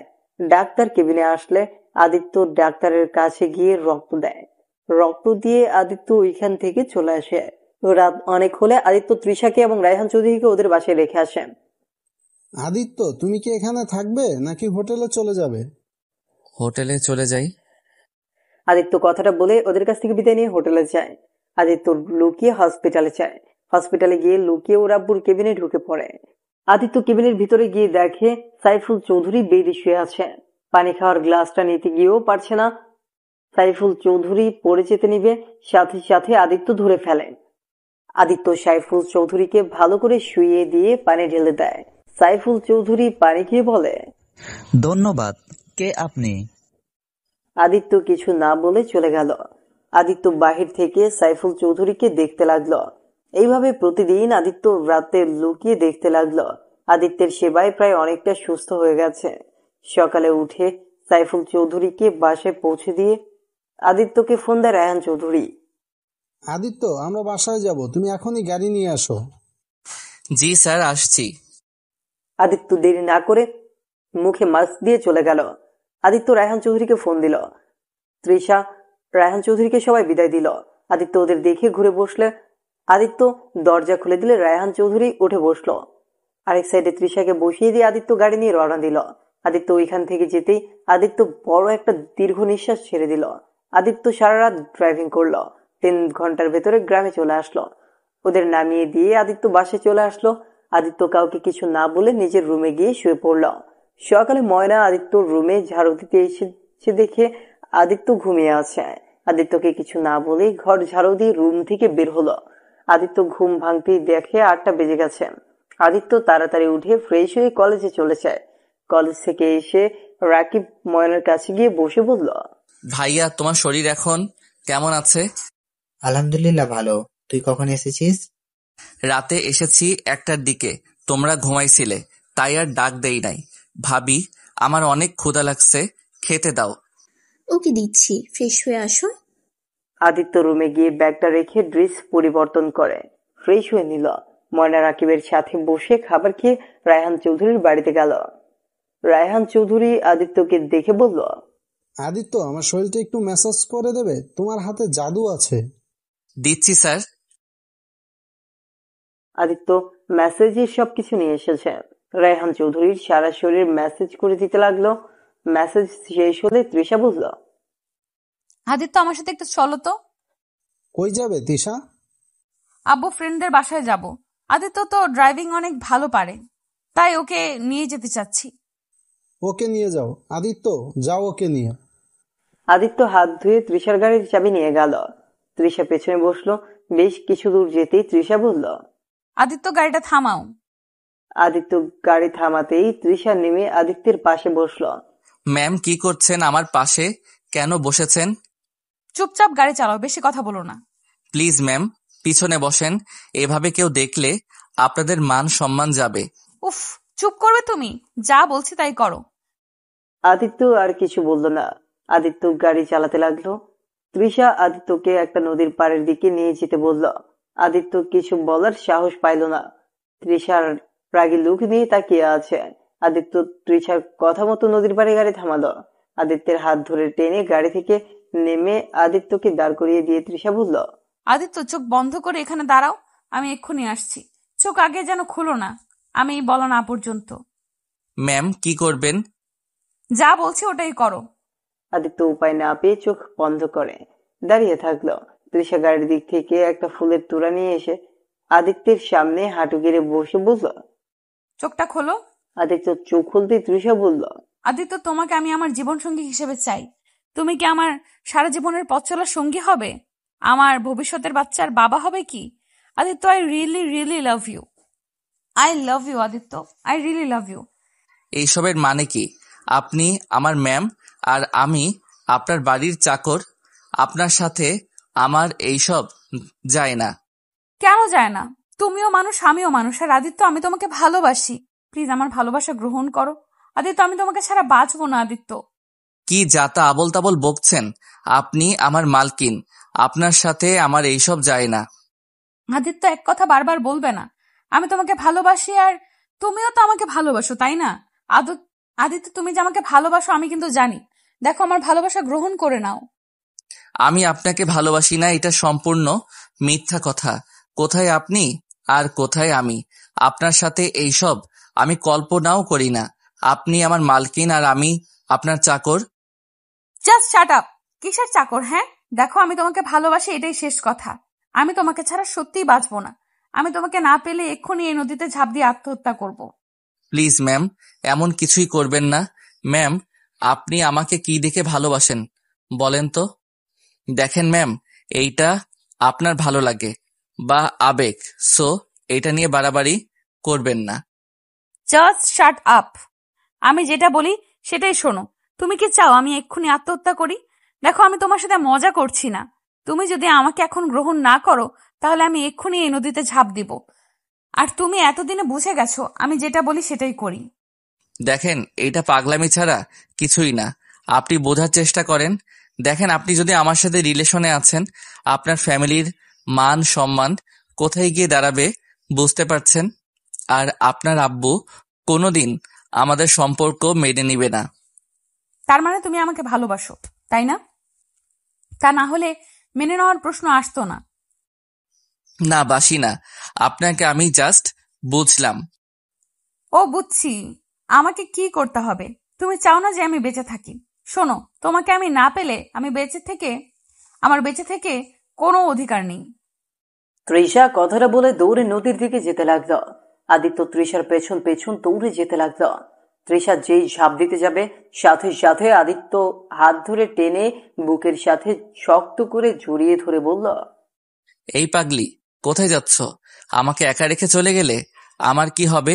আমি কাকে নিয়ে বেঁচে থাকবো? এই পাগলি, তুমি কি বোঝো না আমি তোমাকে কতটা ভালোবাসি? তুমি ছাড়ো আমাকে, আমি বাঁচতে চাই না। আমি মরলে তো সবার ভালো। থাপ্পড় মারবো একটা। আরে পাগলি, আমার কথাটা শোনো। আমি কিছু শুনতে চাই না। I really love you.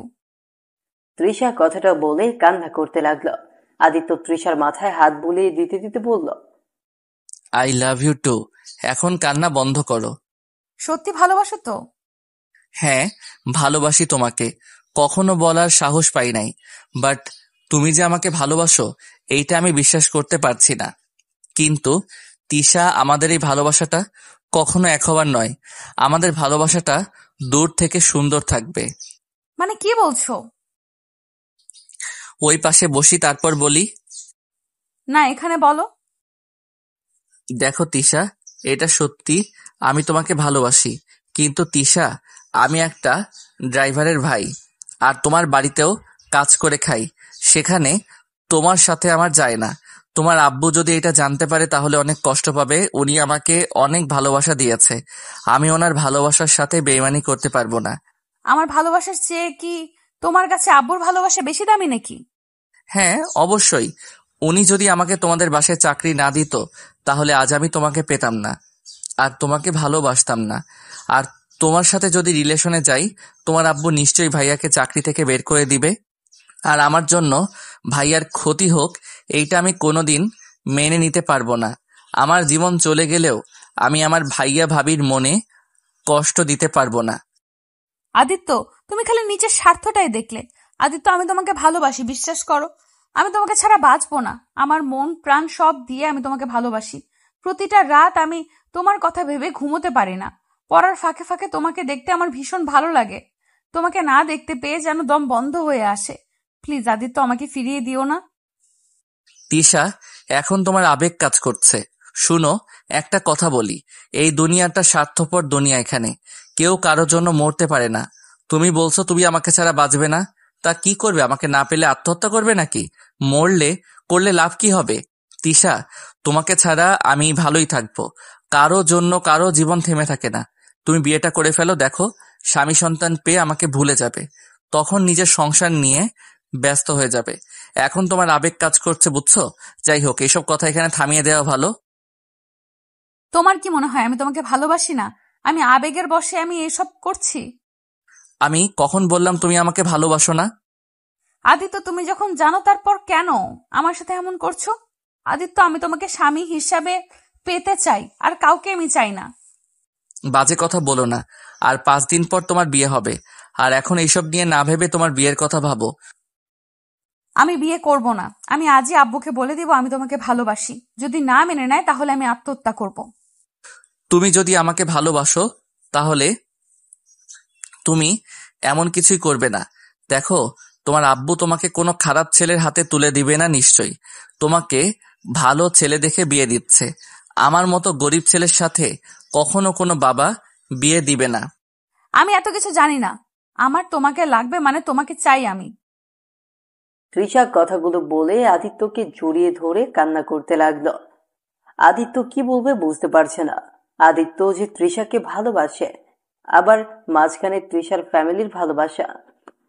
তৃষার ভালোবাসা গ্রহণ করলে ওর ফ্যামিলির সাথে বেইমানি করা হবে, আর ওর ফ্যামিলির ভালোবাসা দেখতে গেলে আদিত্যকে তার নিজের ভালো থাকার কারণটা হারিয়ে ফেলবে। আদিত্য বুঝতে পারছে না কি করবে। আদিত্য 2 চোখ বেয়ে পানি পড়তে লাগলো। আদিত্য ভাবতে লাগলো, ছোট থেকে কারো ভালোবাসা তো পাই নাই, আজ এত ভালোবাসা পাইলাম। আর সেখানে নিজের ভালোবাসার মানুষের হাত ছেড়ে দিতে হবে। কখনোই তো আমি তিশাকে ভালোবাসতে চাই নাই। এই আল্লাহ, আমি কেন ওকে ভালোবেসে ফেললাম? আজ নিজের ফ্যামিলি থাকলে আমি আজ ওকে এভাবে ফিরিয়ে দিতাম না। তিশা, তুমি আমাকে ক্ষমা করে দাও। আমি তোমাকে নিজের করতে চাইলেও পারছি না।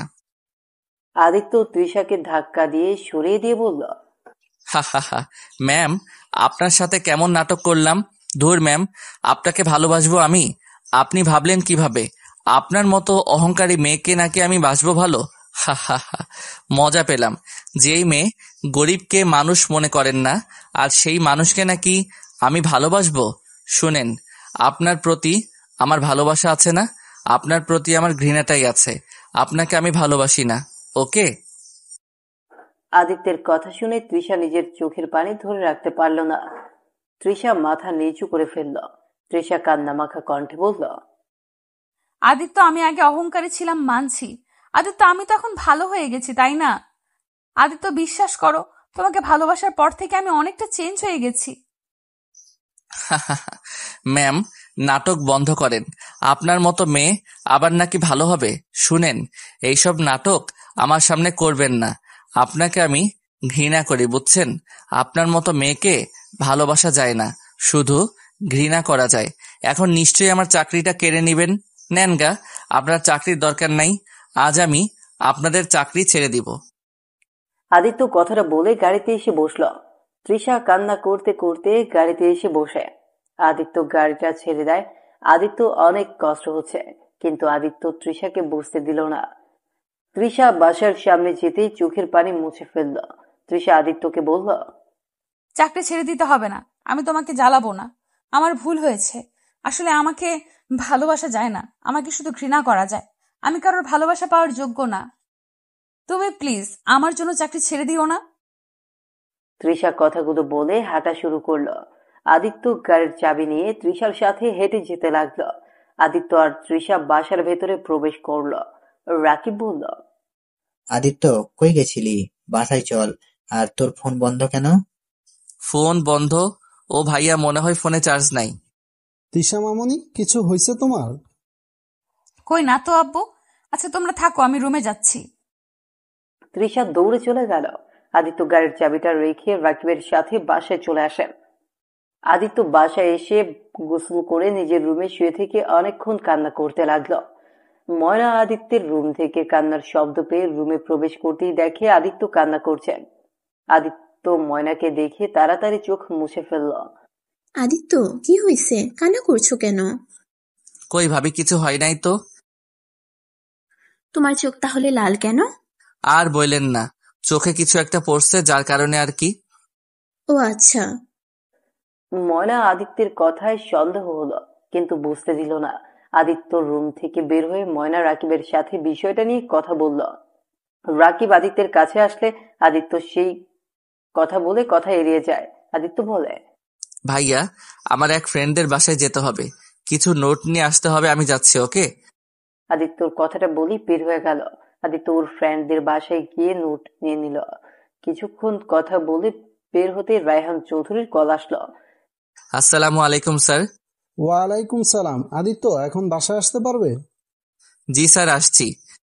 আদিত্য একটা অটো ভ্যানে করে রায়হান চৌধুরীর বাসায় চলে গেল। ড্রয়িং রুমে গিয়ে নোটগুলো ভাঁজ করতে করতে বলে, জি স্যার, বলেন কি জন্য ডাকছিলেন? আদিত্য সামনে তাকাতেই আদিত্য চমকে গেল। সামনে আদিত্যের আব্বু সাইফুল চৌধুরী, আদিত্যের বড় ভাই বসে আছে। আদিত্যকে কিছু বলতে যাবে তার আগে আদিত্য বলল, স্যার, আমাকে কি কাজ করতে হবে বলেন? তোমার হাতে ওইটা কিসের কাগজ? এইগুলো নোট ফ্রেন্ড থেকে নিয়ে আসলাম। আপনি বলেন কি কাজ করতে হবে, আমি করে দিচ্ছি। ও আচ্ছা, শোনো, রাইসা ওর নানু বাড়ি থেকে আসবে, তাই তুমি ওকে নিয়ে আসো, গাড়ি নিয়ে যাও। আর তোমার ভাইয়াকে অন্য কাজে পাঠিয়ে দিয়েছি। তোমার তিশা ম্যামের তো আর 5 দিন পর বিয়ে, তাই সবকিছু তো সাজাতে হবে, তাই না? জি স্যার, আমি এখনই যাচ্ছি। ও আচ্ছা, ভাবি ফোন দিয়েছে, আমি একটু ফোনটা ধরি। আসসালামু আলাইকুম ভাবি। ওয়ালাইকুম সালাম। কই তুমি? এখনো বাসায় আসছো না কেন? ভাবি, আমি তো স্যার বাসায়। ভাবি, আমাকে রাইমা ম্যামকে নিয়ে আসতে হবে, আপনি খেয়ে নিয়েন। ভাইয়া কাজে গেছে, বাসায় যেতে পারবে না মনে হয়। সারাদিন না খেয়ে এই কি কাজ যে করো না। ভাবি, রেগে যাচ্ছেন কেন? আচ্ছা ভাবি, আমি ফোনটা রাখছি, রাইমা ম্যামকে আনতে যাই। আদিত্য কথা বলা শেষ করতে আদিত্যের আব্বু বলল, আদিত্য, সাইফুল, তুই ওকে চিনস? আসসালামু আলাইকুম স্যার, কেমন আছেন আপনারা? আপনাদের খেয়াল করি নাই। আদিত্যের আব্বু আর ওর ভাই আর কিছু বলতে যাবে, তখন আদিত্য বলল, স্যার, আমি তাহলে আসছি। আদিত্য চলে গেল। আদিত্যের আব্বু রায়হান চৌধুরীর দিকে তাকিয়ে বলল, ওই ছেলেটা কে? ওর নাম আদিত্য, আমার ড্রাইভারের ছোট ভাই। অনেক মেধাবী একটা ছেলে, অনেক ট্যালেন্টেড একটা ছেলে। যত সুন্দর ব্যবহার, তত সুন্দর কাজ কাম করে। ওই তো আমার। বলতে যাবে তখন রাকিব এসে বলল, আদিত্য, কোথাও যাচ্ছিস? ভাইয়া, রাইমা ম্যামকে নিয়ে আসতে যাব। ও স্যার, আমার তো সব কাজ করা শেষ, আমি ম্যামকে নিয়ে আসতে যাচ্ছি। আদিত্যকে একটু ছুটি দেন। আরে কেন ভাইয়া, কি বলো? তুমি বাসায় যাও। চুপ, সারাদিন না খেয়ে আসছি, বাসায় গিয়া খাবার খেয়ে আয়। বলো কি? আদিত্য, না খেয়ে আসো কেন? ও ভাইয়া, বেশি কথা বলো না, তুমি বাসায় যাও। তোমার ডিউটি শেষ, আমারটা শুরু। তুমি যাও, ভাবি তোমার জন্য অপেক্ষা করছে। আর আমি রাস্তায় কিছু খেয়ে নিব, যাও। আর ভাইয়া, কিছু টাকা দাও। রাকিব পকেট থেকে 200 টাকা বের করে দিল। আদিত্য চলে গেল। রাকিব আর আদিত্যর কাণ্ড দেখে আদিত্যের আব্বু আর ওর ভাই অবাক হয়ে দেখছিল। রায়হান চৌধুরী এসে বলল, তাহলে আর কি, তুমি বাসায় যাও। তোমাদের 2 ভাইয়ের ব্যবহার দেখলে আমার আর সাইফুলের কথা মনে পড়ে যায়। আমরা ও ছোটবেলায় এমন ছিলাম। আসলে কি বলবো স্যার, ভাইটা অনেক ফাজিল হয়ে যাচ্ছে দিন দিন। আচ্ছা স্যার, আমি তাহলে বাসায় যাচ্ছি। রাকিব ওইখান থেকে বিদায় নিয়ে চলে যায়। আদিত্য রাইমাকে নিয়ে চলে আসে। এসে দেখে তুলি তৃষা বসে আছে। তুলি আদিত্যকে দেখে চমকে গেল। আদিত্য, তুমি এখানে? ভাবি, আদিত্যকে চেনেন আপনি? আসসালামু আলাইকুম ম্যাম, ভালো আছেন?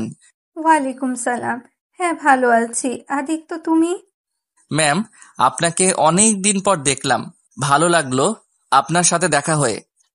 আদিত্য শোনো, আম্মু তোমাকে ডাকছে। আদিত্য রান্নাঘরে গেলে আদিত্যকে 2 কাপ চা দিল। আদিত্যকে ওর আব্বু আর ভাইকে চা দিয়ে আসতে বলল। উপায়ও নাই যে না করে দিবে। আদিত্য না চাইতেই নিয়ে যেতে হলো। আদিত্যের পেছন পেছন তুলে যেতে লাগলো।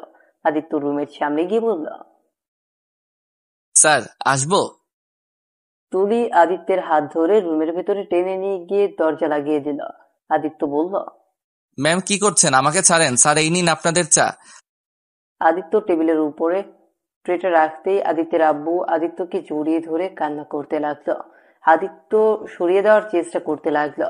আদিত্যের আব্বু বলতে লাগলো, আদিত্য, আমাদের ক্ষমা করে দে বাপ। আমরা তোর সাথে অনেক অন্যায় করেছি। ভাব, তুই বেঁচে আছিস, এটাতে হাজার হাজার শুক্রিয়া। জানি, আমি ভেবেছি তুই আর এই দুনিয়াতে বেঁচে নেই। যেদিন হসপিটালে তোকে প্রথম অনুভব করেছিলাম, সেদিন বুঝেছিলাম তুই মারা যাস নাই। তোর উপরে এত অত্যাচার করার পর তুই কিভাবে আমার জীবন বাঁচালি রক্ত দিয়ে। আমি তোর সাথে কম অবিচার করি নাই, তারপর তুই কিভাবে এত ভালোবাসস। আমাকে ছাড়েন, কি করছেন স্যার? দেখেন, কেউ দেখে ফেললে আমার চাকরিটা চলে যেতে পারে। প্লিজ স্যার, আমাকে ছেড়ে দেন। আদিত্য ওর আব্বুকে সরিয়ে দিয়ে চা দিতে যাবে, তখন ওর ভাই ওর গালে থাপ্পড় দিয়ে জড়িয়ে ধরে কান্না করতে লাগলো। আদিত্য চোখের পানি ধরে রাখতে পারল না। আদিত্যের ভাইয়াকে অনেক ভালোবাসে। আদিত্য নিজের চোখ মুছে ওদের সরিয়ে দিয়ে বলল, দেখেন, আপনাদের আমি চিনি না, আমাকে প্লিজ যেতে দেন। আদিত্য প্লিজ আমাকে ক্ষমা করে দে। আমি সেই দিনের রাগের বশে কি না কি করে ফেলেছি আমি নিজেও জানি না রে। আদিত্য, আমার ভুলের শাস্তি আমি পেয়ে গেছি। আদিত্য বিশ্বাস কর, তুই বাড়ি থেকে চলে আসার পর কেউ শান্তিতে ঘুমাতে পারে নাই। আদিত্য প্লিজ আমাদের ক্ষমা করে দে, আমরা আমাদের ভুল বুঝতে পারছি। প্লিজ দেখ, আব্বুর অবস্থা তোকে হারানোর কষ্টে প্রতিনিয়ত নিজের ক্ষতি করার চেষ্টা করতো। আমরা জানি তুই মারা গেছস। তোর হাতের ব্রেসলেটটা ব্রিজের উপরে পেয়েছিলাম। আদিত্য প্লিজ আমাকে ক্ষমা করে দে। আদিত্যের আব্বু আদিত্যের পায়ে ধরতে গেলে আদিত্য থামিয়ে দিয়ে বলল, আব্বু, তুমি এই ভালোবাসাটা ভুল সময় করে ফেলছো। আব্বু, আমি তোমাদের জন্য মৃত। আব্বু, মানুষ সময় থাকতে সময়ের মূল্য দিতে পারে না, যখন হারিয়ে যায় তখন দেয়। আব্বু, তোমাদের উপরে আমার আর কোনো রাগ অভিমান নাই। তোমরা ভালোই থাকো, এই দোয়া করি। আর প্লিজ আমার সুখটা কেড়ে নিও না। আমাকে প্লিজ সবার থেকে আলাদা করেও দিও না। তোমাদের আমি পায়ে ধরি, প্লিজ কাউকে বলো না আমি তোমার সন্তান। আদিত্য পায়ে ধরতে গেলে আদিত্যের আব্বু বুকে জড়িয়ে বলে, আর সন্তানকে আমি এভাবে দেখতে পারবো না। আমার ভাইয়ের বাড়িতে আমার ছেলে চাকর, এইটা আমি মেনে নিতে পারছি না। হাসালে আব্বু, তোমার বাড়িতে থাকতে কবে? আমি তোমার ছেলে ছিলাম, বাড়িতে কাজ করলে আমায় খেতে দিতে, পড়ার সুযোগ দিতে। আর দেখো, যাদের চিনতাম না তারা আমাকে এত ভালোবাসা দিয়েছে যে যা আমার নিজের বাবা ভাইও দেয় নাই। এই জন্য ভালোবাসলে রক্ত সম্পর্ক দরকার হয় না। যাই হোক, আমাকে আমার কাজ করতে দাও। আমার ভাই ভাবিকে নিয়ে আমি অনেক সুখে আছি। আজ এই যে আমাকে দেখছো, এইটা শুধুমাত্র রাকিব ভাইয়ার জন্য আমি বেঁচে আছি। যাই হোক, ভালো থাকো, প্লিজ কাউকে বলো না আর। আদিত্য কথাগুলো বলে রুম থেকে বের হয়ে গেল। আদিত্য নিচে যেতেই তৃষাকে দেখতে পেল। তৃষা টিভির দিকে তাকিয়ে আছে। আদিত্য তৃষার দিকে কয়েক মিনিট তাকিয়ে রায়হান চৌধুরীর থেকে বিদায় নিয়ে চলে গেল। আদিত্য বাসায় গিয়ে রাকিবকে শক্ত করে জড়িয়ে ধরল। ভাই, কি হয়েছে? ভাইয়া, আমার না অনেক কষ্ট হচ্ছে। কি হয়েছে তোর? না, কিছু না। আদিত্য রুমে গিয়ে দরজা লাগিয়ে দিল। জানলার পাশে বসে আকাশের দিকে তাকিয়ে চোখের পানি ছেড়ে দিতে লাগলো। আদিত্যের বুকটা ফেটে যাচ্ছে। তৃষার বিয়ের আর 5 দিন বাকি। আদিত্য বুঝতে পারছে না কি করবে। 4 দিন পর আদিত্য স্টেজ সাজানোর কাছে দাঁড়িয়ে থেকে সব কাজ দেখতে লাগলো, ঠিকঠাক মতো কাজ হচ্ছে কিনা। আদিত্য চারদিকে ভালো করে খেয়াল রাখতে লাগলো। আদিত্যের আব্বু মাঝে মাঝে আদিত্যর সাথে কাজ করতে লাগলো।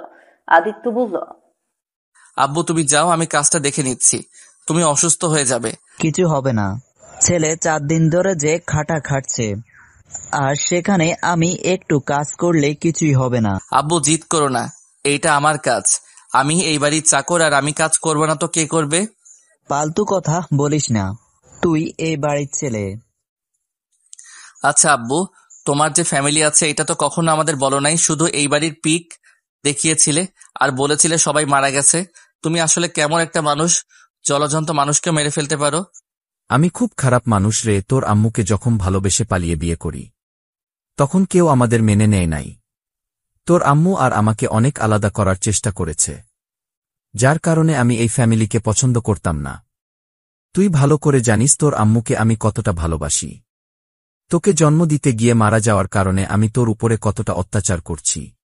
বাহ, এই দুনিয়াতে তুমি একমাত্র মানুষ যে নিজের স্ত্রীকে এত ভালোবাসে। যাই হোক, যাও, রোদে আর কাজ করো না। এইসব আমি নিয়ে যাচ্ছি। আদিত্য ঝিলিক লাইটগুলো নিয়ে চলে গেল। তারপর দুপুরের দিকে গায়ে হলুদ শুরু হয়ে গেল। তৃষা স্টেজে বসে আছে। তৃষা আমার দিকে তাকিয়ে আছে।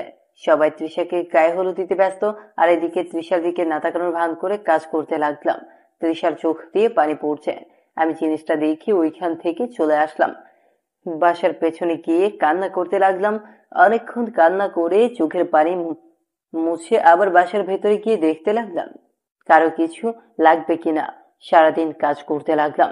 কাজ করে ক্লান্ত হয়ে একটা স্টেজের উপর বসে পড়লাম। তখন আদিত্যর আব্বু একটা খাবার নিয়ে এসেছে। আদিত্যর দিকে এগিয়ে দিল।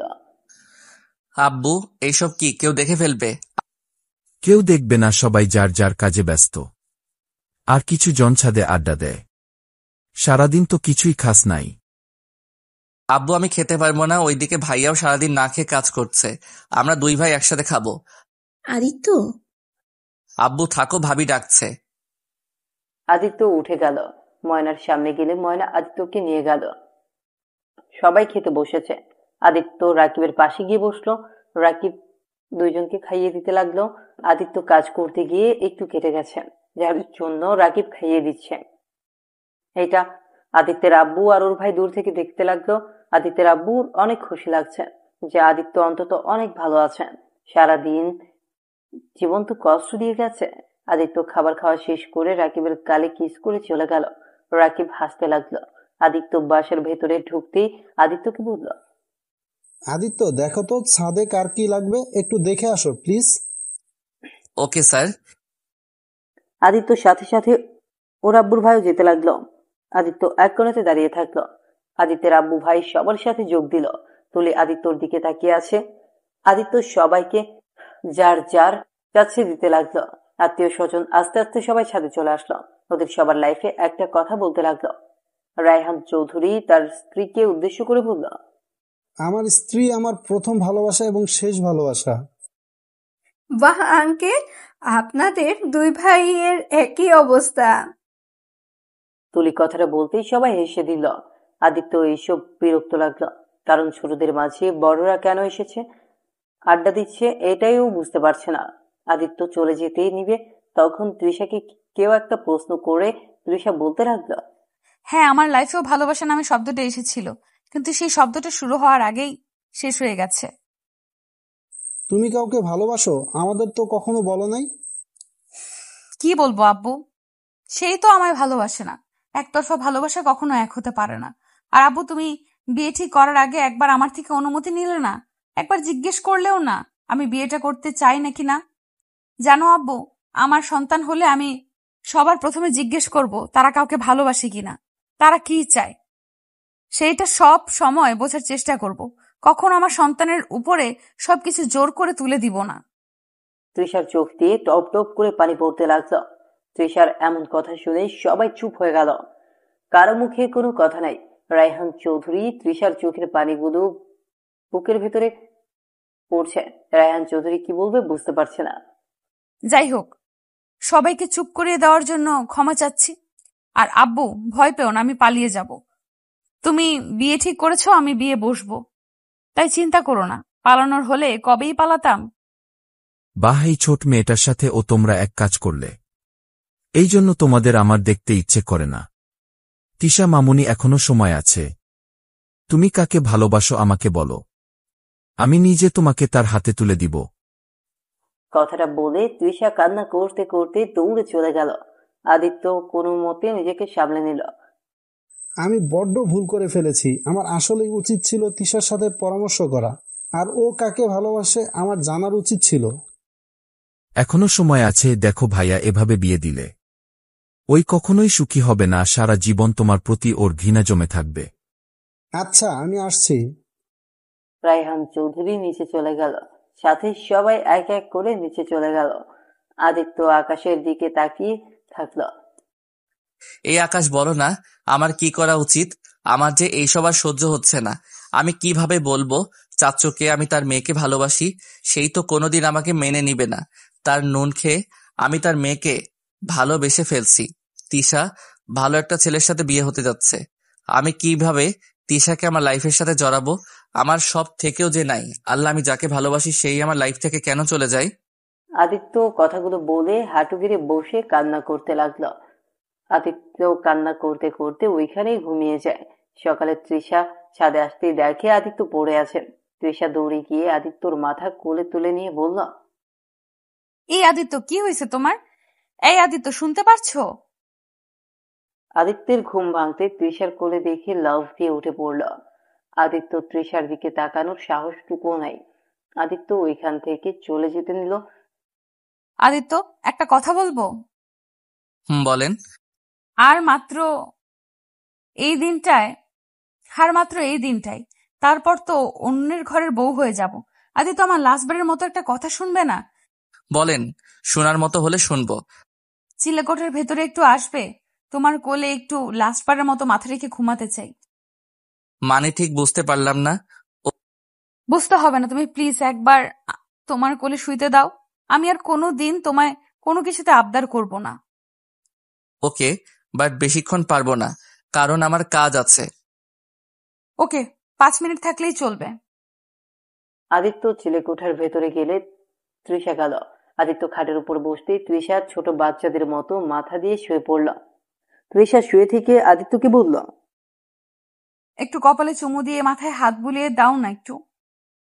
পারবো না, শুয়ে থাকতে চাইছেন থাকেন। তৃষা লক্ষ্মী মেয়ের মতো শুয়ে আছে। তৃষার চোখের পানিতে আদিত্যের প্যান্ট ভিজে যেতে লাগলো। আদিত্য নিজের অজান্তেই তৃষার মাথায় হাত বুলিয়ে দিতে লাগলো। আদিত্য চোখে এক ফোঁটা পানি পড়তে যাবে, সাথে সাথে তৃষা হাত ধরে বলল, আমি তো চলেই যাচ্ছি তোমাকে ছেড়ে। তুমি তো খুশি, তাই না? এই চোখের পানিটা কখনো পড়তে দিও না। এই চোখের পানিটা পড়লে আমার অনেক কষ্ট হয়। আচ্ছা, চলে যাও, 5 মিনিট হয়ে গেছে। আদিত্য চলে যেতে নিলে তৃষা পেছন থেকে জড়িয়ে ধরে কান্না করতে লাগলো। আদিত্য চোখ বন্ধ করে ফেলল। আদিত্য তৃষার হাত সরিয়ে দিয়ে নিচে চলে গেল। আদিত্য সবার সাথে হাসি মুখে আবার সব দিক দেখাশোনা করতে লাগলো। 7টার দিকে বরের গাড়ি চলে আসলো। সবাই আনন্দ করছে। বর এসেছে বলে সবাই হই হুল্লোড় করতে লাগলো। আদিত্য এই দিকে কাজ নিয়ে পড়ে আছে।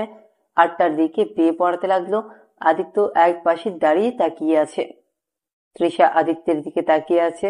তৃষাকে সাইন করতে বললে তৃষা সাইন করে না। তৃষা আদিত্যের দিকে তাকাতেই আদিত্য মিষ্টি করে হাসি দেয়। তৃষা কিন্তু এক নজরে তাকিয়েই আছে। আদিত্যর বিষয়টা ভালো ঠেকলো না। আদিত্যর মনে পড়ে গেল ছাদের কথা। আদিত্য দৌড়ে সবাইকে ধাক্কা দিয়ে সরিয়ে তৃষার কাছে গিয়ে বসতে সবাই অবাক হয়ে তাকালো। আদিত্য চোখের পানি ছেড়ে বলল, তিশা। তৃষার চোখ দিয়ে এক ফোঁটা পানি টপ করে পড়ল। তৃষা বলল, ভালো থেকো আদিত্য। তোমাকে তো পেলাম না, তাই এই দুনিয়াতে বেঁচে থাকারও কোনো অধিকার আমার নেই। না না তিশা, এমন ভাবে বলো না। তোমার কিছু হবে না, আমি তোমার কিছু হতে দিব না। তৃষা আদিত্যের বুকে ঢলে পড়ল। তৃষার মুখ দিয়ে ফেনা বের হতে লাগলো। পুরো বাড়ি হইচই শুরু হয়ে গেল। আমি তৃষাকে কোলে তুলে বললাম, তিশা, তোমার কিছু হবে না। তিশা ভাইয়া, প্লিজ গাড়ি বের করো। ভাইয়া, ওর কিছু হলে আমি বাঁচবো না ভাইয়া। আমি এখনই বের করছি। রাকিব দৌড়ে গাড়িতে উঠল। আদিত্য তৃষাকে কোলে শুইয়ে দিল। তাড়াতাড়ি করে হসপিটালে নিয়ে গেল। তৃষাকে নিয়ে সোজা ডাক্তারের কেবিনে চলে গেল। আদিত্য রাকিবকে জড়িয়ে ধরে কান্না করতে লাগলো। তৃষার আব্বু আম্মু, আদিত্য ভাই ভাবি ময়না চলে এসেছে। আদিত্যের আব্বু ওর কাঁধে হাত রাখতে আদিত্য ওর আব্বুকে জড়িয়ে ধরে বলল, আব্বু, আমার সাথে কেন এমন হয়? আব্বু, আমি যাকে ভালোবাসি সেই জিনিসটা কেন আমার থেকে দূরে চলে যায়? কখনো মায়ের ভালোবাসা পাই নাই। মায়ের ভালোবাসা, বাবার ভালোবাসা কি সেইটাও জানি না। আর যখনই একজনের ভালোবাসা পেলাম তখন তাকে দূরে সরিয়ে দিলাম। আব্বু, আমার খুব কষ্ট হচ্ছে আব্বু। আব্বু, আমি আর নিতে পারছি না আব্বু। আব্বু, আমি তিশাকে ছাড়া বাঁচবো না আব্বু। আদিত্য কান্নায় ভেঙে পড়ল। আদিত্যর কান্না দেখে ওইখানকার সবাই কান্না করতে লাগলো। আদিত্যের আব্বু বলল, তুই শান্ত হো, তিশা কিছু হবে না। আর তুই তিশাকে ভালোবাসো। আমাকে কেন আগে বলস নাই? বলে তো আজ এমন হতো না। কি বলতাম আব্বু? যার নুন খেয়েছি তার সাথে বেইমানি করতাম কিভাবে? আমি সত্যি বুঝতে পারি নাই তিশা আমাকে সত্যি এতটা ভালোবাসে। আদিত্যকে ধরে ঠাস ঠাস করে থাপ্পড় মেরে দিল রায়হান চৌধুরী আর কলার ধরে বলল, তুমি তিশাকে ভালোবাসো, আমাকে কি একবার বলতে পারতে না?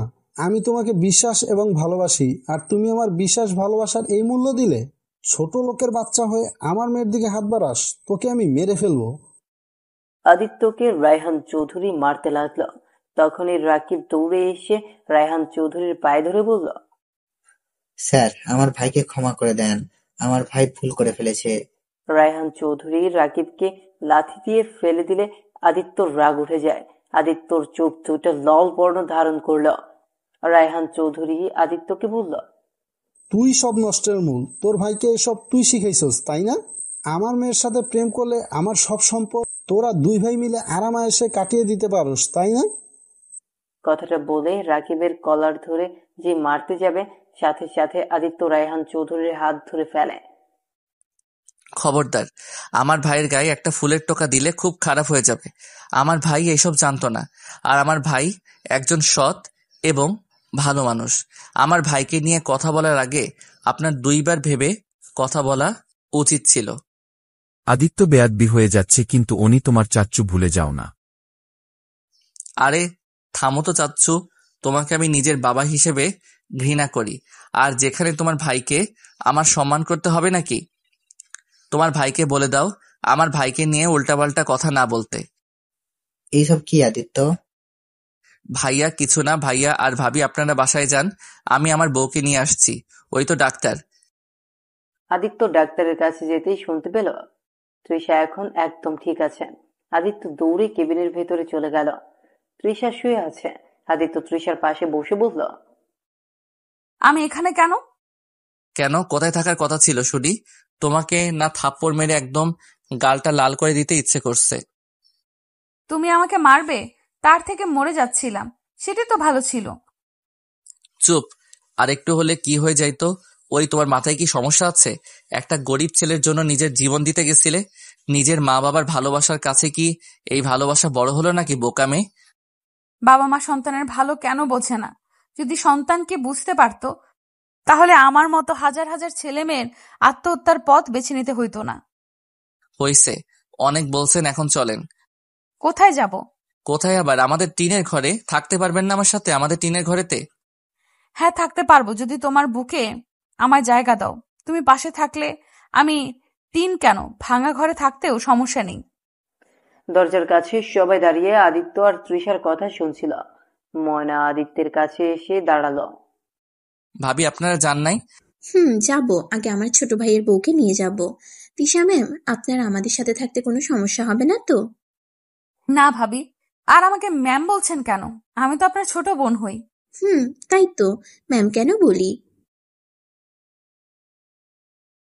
রাকিব খুশি হয়ে রায়হান চৌধুরীর হাতে গাড়ির চাবি দিয়ে বলল, স্যার, আমাকে আপনি অনেক ভালোবাসা দিয়েছেন, আমাকে অনেক সাহায্য করেছেন। আমাকে পারলে ক্ষমা করে দিয়েন। আমাকে বেঈমান ভাবেন না। আমি আমার ছোট ভাইয়ের কাছে অসহায়। আর স্যার, আপনার টাকার প্রতি আমাদের কোনো লোভ নাই। আমরা অল্পতে খুশি হতে জানি। ভালো থাকবেন। আপনার বাড়ির কাজ করতে পারবো না। আদিত্য, বৌমাকে কোলে তুলে নিয়ে চল। আদিত্য তৃষাকে কোলে তুলে নিয়ে সবার সামনে দিয়ে তৃষাকে নিয়ে আসলো। ময়নার রাকিবও চলে আসলো। আদিত্য তৃষাকে ময়নার রুমে নামিয়ে দিয়ে বলল, ভাবি তিশা আপনার সাথে ঘুমাক, আমাদের তো বিয়ে হয় নাই। আচ্ছা, তুমি তিশার কাছে থাকো, আমি রান্না করি। সবাই তো খাও নাই, নিশ্চয় অনেক ক্ষুধা লাগছে। ভাবি আমি কি সাহায্য করব? জি না, আপনাকে সাহায্য করতে হবে না। আপনি আমার বোনকে সময় দেন। আর ওগো, শুনছো? তুমি একটু আসো না। রাকিবকে চোখ মারলে রাকিব চলে যায়। আদিত্য তৃষার কাছ থেকে সরে সোফায় বসে বলে। তৃষা ভ্রুকুচকে বলল, কি ব্যাপার, তুমি দূরে সরে বসলে কেন? আমাদের এখনো বিয়ে হয় নাই, এখন তোমার কাছে যাওয়া ঠিক হবে না। বিয়ে হয় নাই, বিয়ে হবে তো নাকি? জান পাখি, কাছে আসো না একটু, তোমার ঠোঁটগুলো একটু টেস্ট করে দেখি কেমন লাগে। আদিত্য অবাক চোখে তৃষার দিকে তাকিয়ে ঠুক গিলে বলল, এই তুমি এত লুচ্ছি কেন? বিয়ে হলে আল্লাহ জানে কি হবে। তৃষা মিটি মিটি করে হেসে বলল, কি আর হবে, রোম্যান্স হবে, রোম্যান্স। হ্যাঁ, রোম্যান্সের ভিতরে থাকলে আমি পরীক্ষায় 000 পাবো, বুঝলে? পাবে না, বুঝলে? বউয়ের ভালোবাসা দরকার তোমার। যদি না পাও তাহলে সত্যি তুমি গোল্লা পাবে। চুপ ফাজিল মেয়ে। আচ্ছা শোনো, আমি বাহিরে যাই, ভাবিকে কাজে একটু হেল্প করে আসছি। আদিত্য উঠে যেতে নিবে তখন তৃষা আদিত্যর হাত ধরে টান দিয়ে নিজের উপরে টেনে বুকের সাথে চেপে ধরে বলল, কোথাও যেতে হবে না, এখন আমার বুকের মাঝে শুয়ে থাকো আর আমার প্রাণটা ঠান্ডা করে দাও। এই ভাইয়াটাও না ভাবিকে সাহায্য করতে বাদ দিয়ে কই যে গেল। এই ছি, এই লুচ্চি মেয়ে, আমাকে ছাড়ো। বিয়ের আগে এসব একদম করা যাবে না। বিয়ে হোক, তারপর দেখা যাবে কতটা রোম্যান্স করতে পারো। চলো না কাজী অফিসে গিয়ে বিয়ে করে ফেলি। না না মানে? আমি তোমাকে এখন বিয়ে করতে পারবো না। তৃষা রেগে গিয়ে আদিত্যের কলার ধরে বলল, বিয়ে যখন করবি না তাহলে আমাকে বাঁচালি কেন? আর আমাকে কেন এখানে নিয়ে আসলি? আরে শান্ত হও। কি শান্ত হব? হ্যাঁ, তুই কি বলছিস? তোর মাথা ঠিক আছে? উফ জান, আমার কথাটা বোঝো তো আগে। কি বুঝবো? হ্যাঁ, আদিত্য তৃষাকে শান্ত করে খাটের উপরে বসিয়ে দিয়ে বলল, বিয়ে করবো তো, কিন্তু এখন না। যে পর্যন্ত তোমার আব্বু না আমাদের বিয়ে দেয়, যেদিন ইনি আমাদের বিয়ে দিবে সেদিন আমরা বিয়ে করব। তোমার মাথা সত্যিই গেছে মনে হয়। আমাদের বিয়ে আব্বু দিবে? কোনোদিন না। আব্বুর অপেক্ষা করলে আমাদের বিয়ে কোনোদিন দিবে না। না দিলে বিয়ে করব না, সিম্পল ব্যাপার। ফাজলামি করো। আমি তোমার সাথে কোনোদিন ঘুমাতে পারবো না। তোমার বুকে মাথা দিয়ে শান্তিতে ঘুমাতে পারবো না নাকি? জানি না, ওই ভাবি আসছে, আমাকে ছাড়ো। আদিত্য সোফায় বসে পড়ল। ময়না খাবার নিয়ে এসেছেন। চারজন বসে খেতে লাগলো। আদিত্যের দিকে তাকিয়ে ময়না বলল, কি আদিত্য, তুমি এভাবে নিজেই খাচ্ছ কেন? তোমার ভাইয়ার মতো তুমি আমার বোনকে খাওয়াই দাও। ভাবি আপনার দেবর পুরো আনরোম্যান্টিক। মোটেও না, আছেন, আমি খাওয়াই দেই। আদিত্য তৃষার খাবারের প্লেট নিয়ে খাওয়াই দিতে লাগলো। চারজন খাওয়া শেষ করে আদিত্য রাকিব একসাথে ঘুমালো আর তৃষা ময়নার সাথে ঘুমিয়ে গেল। সকালে ঘুম ভাঙতে আদিত্য ফ্রেশ হয়ে নিল। দুই ভাই নামাজ পড়ে বাসায় আসলো। ময়না আর তৃষা রান্না করছিল। আদিত্য ওদের মাঝে বসে রান্নার কাজে সাহায্য করতে লাগলো। তৃষাকে তুলে দিলাম আমি আর ভাবি মিলে। রাকিব ভাইয়া বলল, ভাবি দেখেন, ভাইয়া কিন্তু বেশি বেশি করছে। আজ ভাত বন্ধ ওনার। না থাক, আমার ভাইয়াটা কষ্ট পাবে। আদিত্য আর রাকিব ঝগড়া লাগিয়ে দিল। তৃষা আর ময়না দুজন হাসতে লাগলো। এই থামো, রান্না শেষের দিকে, তোমরা যাও ফ্রেশ হয়ে রুমে যাও। আদিত্য রাকিব কলের পাড়ে গেল। রাকিব চলে গেলে আদিত্য তৃষাকে কল চাপ দিয়ে দিল। তৃষা ফ্রেশ হয়ে আদিত্যের শরীরের টি শার্ট দিয়ে মুছতে যাবে। আদিত্য দৌড় দিল। তৃষা আদিত্যের সাথে দৌড়াতে দৌড়াতে বলল, আমার টি শার্ট দিয়ে আমি মুছতে দিব না, তোয়ালে আছে ওইটা দিয়ে মুছো। না, আমি তোমার টি শার্ট দিয়ে মুছবো। এটা নিয়ে দুইজন দৌড়াদৌড়ি করতে লাগলো উঠানের ভেতরে। হঠাৎ করে গেটের ভেতরে কেউ আসতে আদিত্য খেল ধাক্কা। আদিত্য সাথে সাথে দাঁড়িয়ে যায়। তৃষা আদিত্যের টি শার্ট দিয়ে মুছতে মুছতে বলল, বলছি না তোমার টি শার্ট দিয়ে মুছবো? নাও, এখন কি করবে? কথাটা তৃষার সামনের দিকে তাকাতেই দেখে ওর বাবা মা, আদিত্যের ভাই ভাবি, আদিত্যের আব্বু এসেছেন। তোমরা এখানে কেন এসেছো? তিশা ভিতরে যাও। না। ভেতর থেকে ময়না ওদের দুজনকে ডাক দিতে লাগলো। ভাবি আসছি। আদিত্য, ভাবি ডাকে, চলো। আদিত্য, তিশা, বাসায় চল। না, আমার স্বামীকে মেনে না নিলে আমি যাব না। আমি তোদের মেনে নিয়েছি। কাহিনী কি? এত সহজে মেনে নিলে মানে?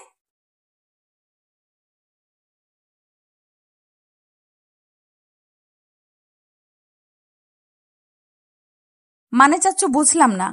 আদিত্য, কিরে, আসছিস না কেন? আর রাকিব সামনের দিকে তাকাতে ওদের দেখতে পেয়ে বলল, স্যার আপনি এখানে? ভেতরে আছেন স্যার। আদিত্য, স্যারকে দাঁড় করিয়ে রাখছিস কেন? আব্বু, ভাইয়া, ভাবি, চাচ্চু, তোমরা ভিতরে আসো। এরপর সবাই আদিত্যের সাথে যেতে লাগলো। আদিত্য ওদের বসতে দিল। তোমাদের এই গরিবের বাড়িতে আসতে কোনো অসুবিধা হয় নাই তো? অনেক কথা ফুটছে তোর, এত বড় বড় কথা কিভাবে বলিস? হা হা, সারা জীবন কি একই থাকবো নাকি? যাই হোক ভাইয়া ভাবি, তোমাদের একটা সত্যি বলার আছে। কি সত্যি? ভাইয়া, আমি অনাথ না। এই যে লোকটাকে দেখছো, উনি আমার জন্মদাতা পিতা, আর উনি আমার ভাবি আর ভাইয়া। কি, তাহলে সেদিন আত্মহত্যা করতে নিয়েছিলি কেন? আর স্যার না আপনার শরীরে কিসের আঘাত ছিল ওইগুলো? আপনি তো বলেছিলেন আপনার মালিক এমন করেছে। হা হা হা ভাইয়া, আমি তোমার ভাই, আমাকে তুমি আপনি বলো না। সেই দিন কাহিনী আর মনে করতে চাই না ভাইয়া, আর আমাকে ক্ষমা করে দাও। তোমাদের সবাইকে মিথ্যা বলছি। শেষ মেশ, তুইও আমাদের সাথে মিথ্যা বললি? আমাকে ক্ষমা করে দাও ভাইয়া। সেদিন কি বলতাম ভাইয়া? এই যে আমার আব্বু আমাকে এভাবে মেরেছে, সেদিন কি বলতাম?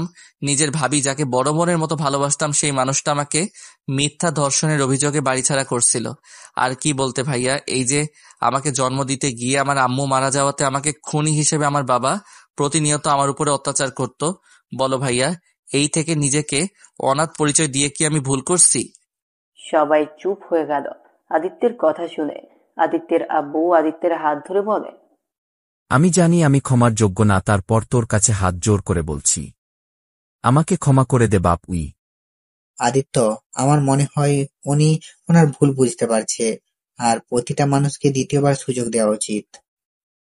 হ্যাঁ আদিত্য, ক্ষমা করে দাও। আবার তোমরা সবাই এক হয়ে যাও, অতীত ভুলে সবকিছু নতুন করে শুরু করে নাও। হ্যাঁ, সব ভুলে যেতে পারি যদি আপনি আমার সাথে আমার ভাই আর ভাবিকেও গ্রহণ করে নেন। আরে এইটা আবার বলতে হবে নাকি? আজ থেকে আমার 3টা ছেলে 3টা মেয়ে, আজ থেকে সবাই একসাথে থাকব। আদিত্য খুশি হয়ে ওর আব্বুকে জড়িয়ে ধরে আদিত্যের আব্বু রাফিকে আর রাকিবকে ডাকলে ওরা দুইজন জড়িয়ে ধরে। তারপর সবাই মিল হয়ে গেলে আদিত্য আর তৃষাকে বিয়ে দিয়ে দেয়। এখন ওরা সবাই মিলে একসাথে সুখে সংসার শুরু করেছে।